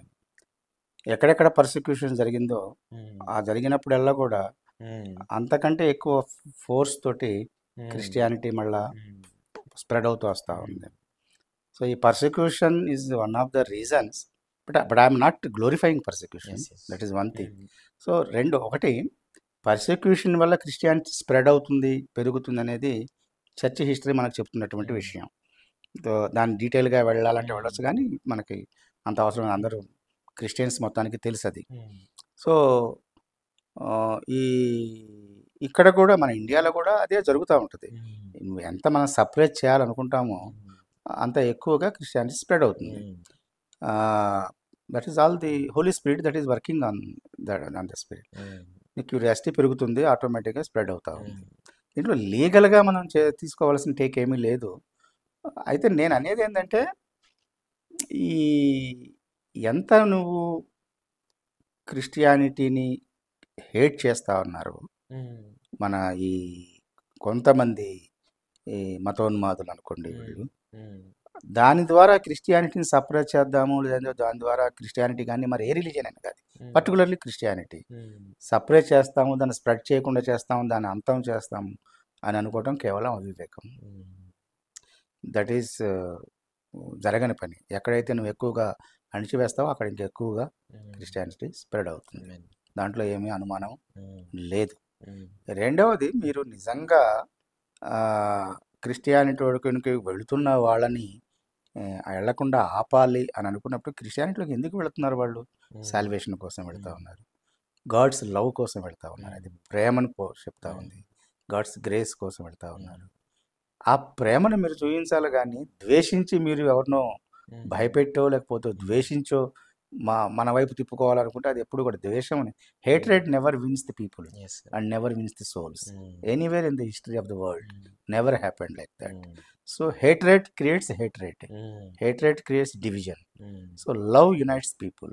So you'll start loving the people, irrespective of their religion, irrespective of their color, irrespective of their gender, irrespective of their race. Start loving the people. That is what even every religion says that only. No religion says that you should hate the people. That's true, sir. And coming to your experience at CRIA sir, ఇదొకటి నేను starting నుంచి అడుగుదాం అనుకున్నా. This was one crisp per question మన మొత్తం పాడ్కాస్ట్లో. What is a very interesting case that you dealt with sir? అంటే ఈ case was the top of all CRIA లిస్ట్లో, this case was the top. అలాంటిది do you have any particular interesting case that is very close to you and that you remember very well? Is there that particular case in your life sir? అంటే particular ఒక case అయితే చెప్పలేను నేను, చాలా కేసులు ఉన్నాయి. Each case is different from another case. ఒక కేసుకి చాలా డిఫరెన్స్ ఉంటుంది. అయితే నేను ఎక్కువగా సజెస్ట్ చేసేది ఏంటంటే, మన ఇండిపెండెంట్ క్రిస్టియన్ చర్చెస్కి, ఇండిపెండెంట్ పాస్టర్స్కి, చిన్న చిన్న విలేజెస్లో లేకపోతే సిటీస్లో కానీ ఈ చాలా ఇన్సిడెంట్స్ మనం అవాయిడ్ చేయొచ్చు, provided you follow certain guide lines. ఎట్లా అవాయిడ్ చేయొచ్చు అంటే, ఒకటి, మనం చర్చిని ఎక్కడైనా కానీ చర్చిగా ప్రార్థనా స్థలాన్ని మీరు క్రియేట్ చేసుకున్నప్పుడు రెసిడెన్షియల్, పూర్తిగా బాగా రెసిడెన్షియల్గా ఉండి మల్టీ రిలీజియస్ పీపుల్ ఉన్న చోట దాన్ని అవాయిడ్ చేయాలి. చాలామంది ఏం చేస్తూ ఉన్నారంటే, ఒక ఇల్లు తీసుకుంటారు లేకపోతే ఇల్లు కొనుక్కుంటారు, ఆ ఇంట్లో చిన్న ప్రేయర్ మీటింగ్ స్టార్ట్ చేస్తారు. మీ ఫ్యామిలీ వరకు మీరు చేసుకోవటం, చుట్టుపక్కల వరకు చేసుకోవడం ఏం తప్పులేదు. But once it starts, congregation starts growing, many people starts coming, then ఆటోమేటిక్గా చుట్టుపక్కల వాళ్ళకి, అక్కడ ఉన్న వాళ్ళందరూ కూడా ఇబ్బంది కలుగుతుంది. So they have they right to live peacefully. Okay, మనం ఏం చేస్తాం, అక్కడ సౌండ్ బాక్స్లు పెట్టుకుంటాం, లేకపోతే పార్కింగ్ ప్రాబ్లం వస్తూ ఉంటుంది. So when ever you want to start A church building, you take away from the residential areas, అక్కడ పెట్టుకోండి, అక్కడ ప్రాపర్ పార్కింగ్ ప్లేస్ పెట్టండి. సో ప్రజలకు, అంటే మిగిలిన వాళ్ళకి ఇబ్బంది లేకుండా ఉండేటట్టు చేయండి. అవతల వాళ్ళు చేస్తున్నప్పుడు మనం ఎంత ఇబ్బంది పడుతూ ఉంటామో, మనం చేస్తున్నప్పుడు కూడా అవతల వాళ్ళు అంత ఇబ్బంది పడుతూ ఉంటారు. రెండవది, బిల్డింగ్ కట్టేటప్పుడు అన్ని పర్మిషన్లు తీసుకోండి. గవర్నమెంట్ రూల్ ప్రకారం ఏమేం పర్మిషన్లు తీసుకోవాలో ఆ పర్మిషన్లు మొత్తం తీసుకోండి. పర్మిషన్లు దొరకకపోతే చెప్పండి, పర్మిషన్ చేయడానికి సహాయం చేయడానికి అనేక మంది ఉన్నారు. మేము డిస్ట్రిక్ట్స్ లెవెల్లో కూడా సిఆర్ఐ స్టార్ట్ చేస్తాం. పాస్టర్స్ ఫెలోషిప్స్ కూడా మేము చెప్తా ఉన్నాము, సహాయం చేయండి అని చెప్పేసి. ఏ విధంగా చేసి మేము రూల్స్ బుక్స్ కూడా తయారు చేసి ప్రింట్ చేసి ఇస్తాము. ఇక్కడ నుంచి జరగబోయే మీటింగ్ అన్నింటికి కూడా we will distribute the booklets, what are the rule position అనేది. రెండవది, don't purchase assigned lands and patta lands. అది మనకు లేదు. చాలామంది చేస్తారు, చీప్లో వస్తున్నాయని చెప్పేసి ఎఫిడవిట్ మీద తీసుకుంటూ ఉంటారు.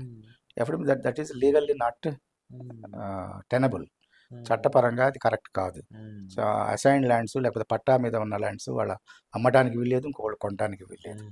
దాని మీద మీరు, నేను చర్చి కట్టాను, నా చర్చి ఇప్పుడు పడగొట్టేస్తున్నారు వీళ్ళు, ఇదిగో ఎంఆర్ఓ వచ్చి పడగొడుతున్నారు, ఆర్ఐ వచ్చి పడగొడుతున్నారు అంటే వాళ్ళు చట్టబద్ధంగా వాళ్ళు పడగొడతారు, దాన్ని ఎవరు ఏమి ఆపలేరు. కాబట్టి దాన్ని ఒక పర్సిక్యూషన్గా మనం చూడటానికి వీల్లేదు. పర్సిక్యూషన్ అంటే విత్ రిలీజియస్ హేట్రెడ్ తోటి, ఖచ్చితంగా వీళ్ళు క్రైస్తవులు కాబట్టి మేము వీళ్ళని అటాక్ చేస్తున్నామని చూస్తే అది మనం చేసే తప్పులకి పర్యవసానంగా జరుగుతున్నటువంటి ఈ గవర్నమెంట్ తీసుకున్నటువంటి యాక్షన్ కానీ ఇంకోళ్ళు తీసుకునే యాక్షన్ కానీ వాటిని పర్సిక్యూషన్గా మనం చూడటానికి వీల్లేదు. ఈ జాగ్రత్తలు మనం తీసుకొని ఎవాంజలిజానికి గాస్పెల్ అవుట్రీచ్కి వెళ్ళినప్పుడు ఈ కొన్ని పర్మిషన్లు తీసుకోవటం, ఇది మైక్స్కి వాటికి పోలీస్ స్టేషన్లో ఇన్ఫామ్ చేయటం, ఆ ఊళ్ళో ఉన్న చర్చి వాళ్ళకి ఇన్ఫామ్ చేయటం, తగు జాగ్రత్తలు తీసుకుంటే చాలా ఇన్సిడెంట్స్ని మనం అవాయిడ్ చేయవచ్చు. ఆ తర్వాత రెండవది, don't criticise other religions, don't criticise other religious gods and don't propagate your religion just before their temples. ఇది ఆల్ దీస్ కామన్ సెన్స్, ఇవి అవాయిడ్ చేయాలి. మొన్న ఆ మధ్య నేను ఎవరినో చూశాను ఒక గ్రూప్లో, అక్కడ పెద్ద కుంభమేళా జరుగుతూ ఉంది. అక్కడ హరిద్వార్ కాదు, ప్రయాగలు మొన్న జరిగింది కదా. ఓ కోట్లాది ప్రజలు వస్తున్నారు. ఎవరు అంటారు మనం అక్కడికి వెళ్ళి గాస్పెల్ చెబుదాం అంటారు. సో అసలే రిలీజియస్ హేట్రెడ్ ఉంది, అసలే అక్కడ చాలా కఠినమైనటువంటి యాంటీ కన్వర్షన్ లాగుల్లో ఉన్నాయి. నువ్వు వెళ్ళి వాళ్ళ దగ్గరికి వెళ్ళి పాంప్లెట్ ఇచ్చి నేను నా దేవుడు నమ్ము చెప్తా అంటే వాళ్ళు వింటారా? నేను చీల్చేసాను. దేవుడు ఏం చెప్పాడు? పందులు ఎదుట మీ ముత్యాలని వేయకండి, కుక్కల ఎదుట మీ వేయకండి, అవి ఒక ఎదురు తిరిగి మిమ్మల్ని చీల్చి చెండాడతాయేమో అని చెప్పేసి. అలాగే రెండోది ఏమన్నాడు? మీరు పాము వలె వివేకం కలిగి ఉండాలి, పాము వలె పావురం వలె నిష్కపటలై ఉంది అన్నాడు. సో ఏదో ఒక వాక్యాన్ని తీసుకొని దేవుడు చెప్పమన్నాడని చెప్పేసి ప్రపంచమంతా వెళ్తూ చెప్పేటప్పుడు కూడా you have to follow, observe certain precautions తీసుకోవాలి. అంతేగాని నేను ఆడకెళ్ళి చెప్తాను ఈడకెళ్ళి చెప్తాను అని చెప్తే వాళ్ళని పర్సనల్గా మీకు కాంటాక్ట్ ఉంటే వాళ్ళతో మీరు స్నేహాన్ని చేసుకొని వాళ్ళతో వ్యక్తిగతంగా కూర్చొని వాళ్ళతో కలిసి వాళ్ళకి మాట్లాడితే తర్వాత వాళ్ళు మాట్లాడించే అవకాశం మీకు ఇస్తే అప్పుడు మీరు మాట్లాడండి. అంతేగాని నేను అక్కడికి వెళ్ళి ఆడ కూర్చొని నేను బోరబెట్టి చెప్తాను అంటే ఊరుకుంటారా? So we should have some ఇది జ్ఞానంతో మనం పనిచేయాలి. Yes sir. And coming towards the end of our podcast sir, but ఇది ఒక్క క్వశ్చన్ టచ్ చేయలేదు అని నాకు అనిపించింది. What if you're preaching, evangelise చేస్తున్నాం, లీగల్గా మన సైడ్ నుంచి మనం అందరు క్లియర్గా ఉన్నాం, but suddenly we have an attack on us, ఫిజికల్గా అయినా కానీ ఎమోషనల్గా తిట్టేస్తున్నారు, లేదంటే డైరెక్ట్ ఇలా మీదికి వచ్చేస్తున్నారు. Legally and as a proper citizen, as a well aware citizen, మనం తీసుకునే స్టెప్స్ ఏంటి సార్? అంటే what is the main steps that we have to undertake in such a situation? వాళ్ళతో వాదనకు దిగొద్దు, వాళ్ళతో వాదోపవాదాలు చేయొద్దు. వాళ్ళు అయినా కానీ మన మీద చేస్తూ ఉంటే నియరెస్ట్ పోలీస్ స్టేషన్కి ఫోన్ చేయండి, ఇన్ఫామ్ చేయండి. మీరు వాళ్ళ మీద అటాక్ చేయొద్దు. వాళ్ళ ఒకవేళ మీ మీద అటాక్ చేసినా మీరు రిటాలియేట్ చేయొద్దు, అంటే వాళ్ళకి తిరిగి వాళ్ళ మీద తిరగబడవద్దు. అది బైబిల్ చెప్పట్లేదు, చట్టము చెప్పట్లేదు. కానీ సెల్ఫ్ ప్రొటెక్షన్ చేసుకోవాల్సిన అధికారం చట్టబద్ధంగా మనకుంది. ఒకవేళ మీకు అంతగా ప్రాణం మీదకి వస్తే, అంతగా మీకు ఇది వస్తే, దేవుడు కూడా చెప్పాడు మీరు అవసరమైతే కత్తి కొనుక్కుని వెళ్ళమని చెప్పాడు ప్రచారానికి వెళ్ళేటప్పుడు. ఎందుకంటే అది చూపించడానికి కాదు, అవసరమైతే వాడటానికి. కాబట్టి అవసరమైతే సెల్ఫ్ ప్రొటెక్షన్ చేసుకోవచ్చు, బట్ అది లాస్ట్ చాయిస్. అలాంటివి వాడబాకండి. మీరు సాధ్యమైనంత వరకు మీరు పోలీస్ స్టేషన్లో ఇన్ఫామ్ చేసి వెళ్ళి ఉంటే, అలాంటి జరిగినప్పుడు ఆటోమేటిక్గా మీరు అక్కడ పోలీస్ స్టేషన్లో అయ్యా మాతో ఏమైనా జరిగితే ఏ నెంబర్కి ఫోన్ చేయమంటారు అని ఫోన్ నెంబర్ తీసుకోండి, అక్కడికి ఫోన్ చేయండి, లేకపోతే కంట్రోల్ రూమ్కి ఫోన్ చేయండి. పోలీసులు వస్తారు, చేస్తారు. మీ అంతటా మీరు చట్టాన్ని మీ చేతిలో తీసుకోవడానికి ప్రయత్నించకండి.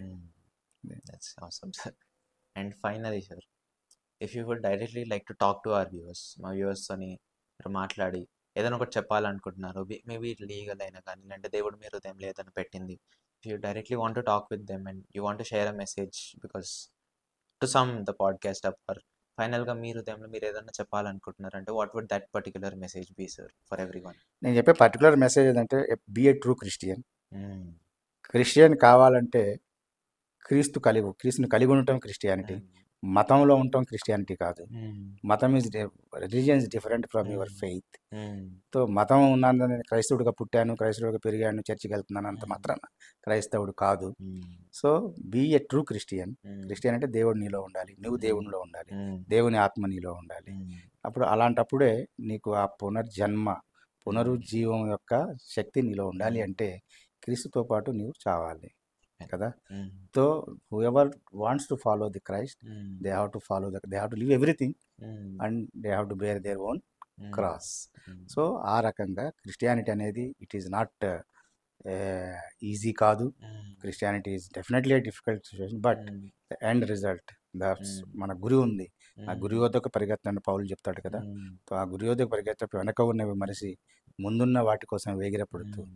గురి వద్దకే నేను పరిగెత్తుతున్నానని చెప్తాడు. Mm.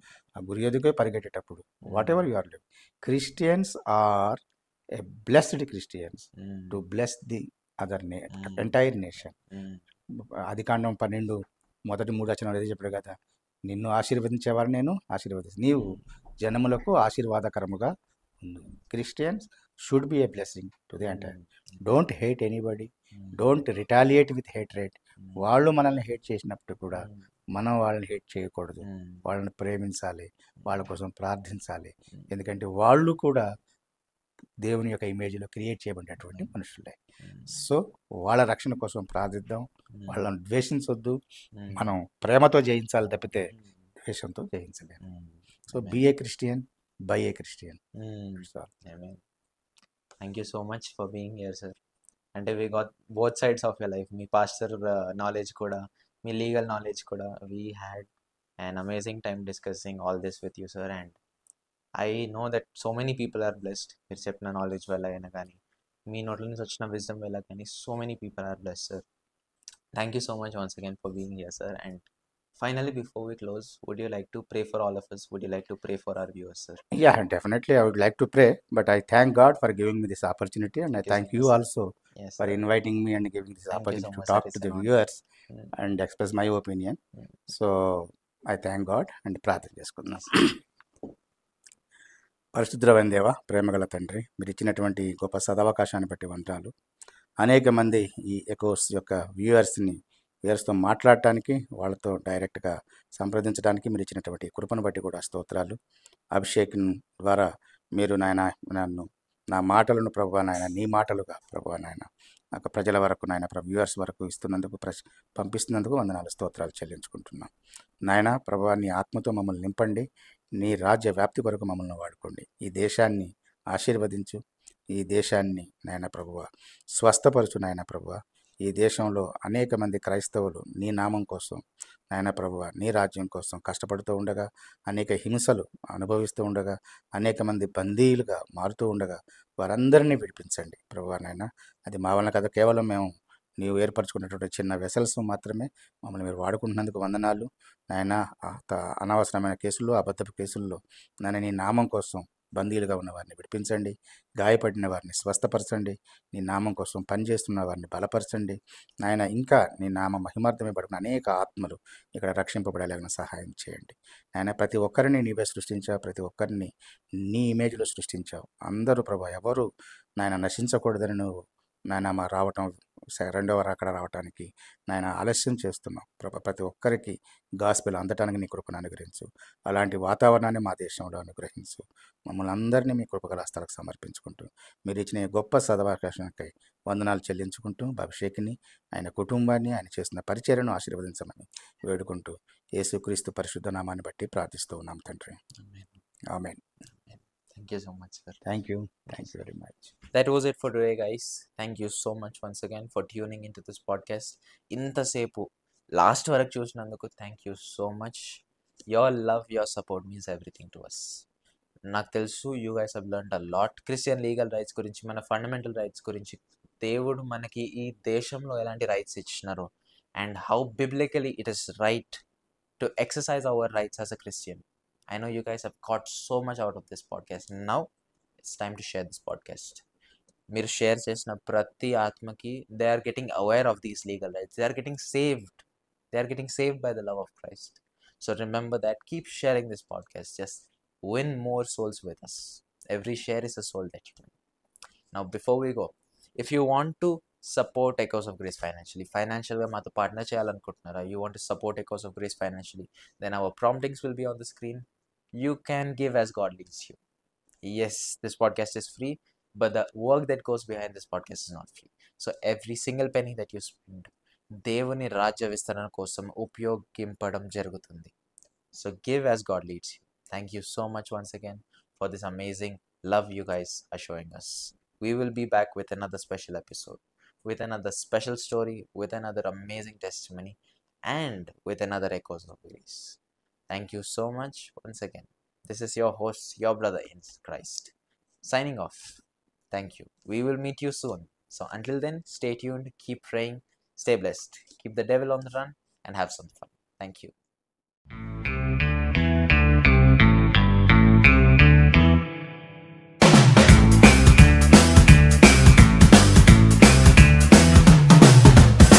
సర్వశరీరుల దేవుడా నీక సాధ్యమే లేదయా సర్వశరీరుల దేవుడా నీక సాధ్యమే లేదయా చాచిన నీ బాహువుతో భూమి ఆకాశాలు చేసిదివే నిన్న నేడు నిరంతరం ఏకరీతిగుంటివే లేనే లేదయా ఓ యేసయ్యా నీక సాధ్యమైనదేమీ లేదయ్యా లేనే లేదయ్యా మా యేసయ్యా నీక సాధ్యమైనదేమీ లేదయ్యా లేనే లేదయ్యా ఓ యేసయ్యా నీక సాధ్యమైనదేమీ లేదయ్యా లేనే లేదయ్యా మా యేసయ్యా నీక సాధ్యమైనదేమీ లేదయ్యా సర్వశరీరుల దేవుడా నీక సాధ్యమే లేదయ్యా సర్వశరీరుల దేవుడా నీక సాధ్యమే లేదయ్యా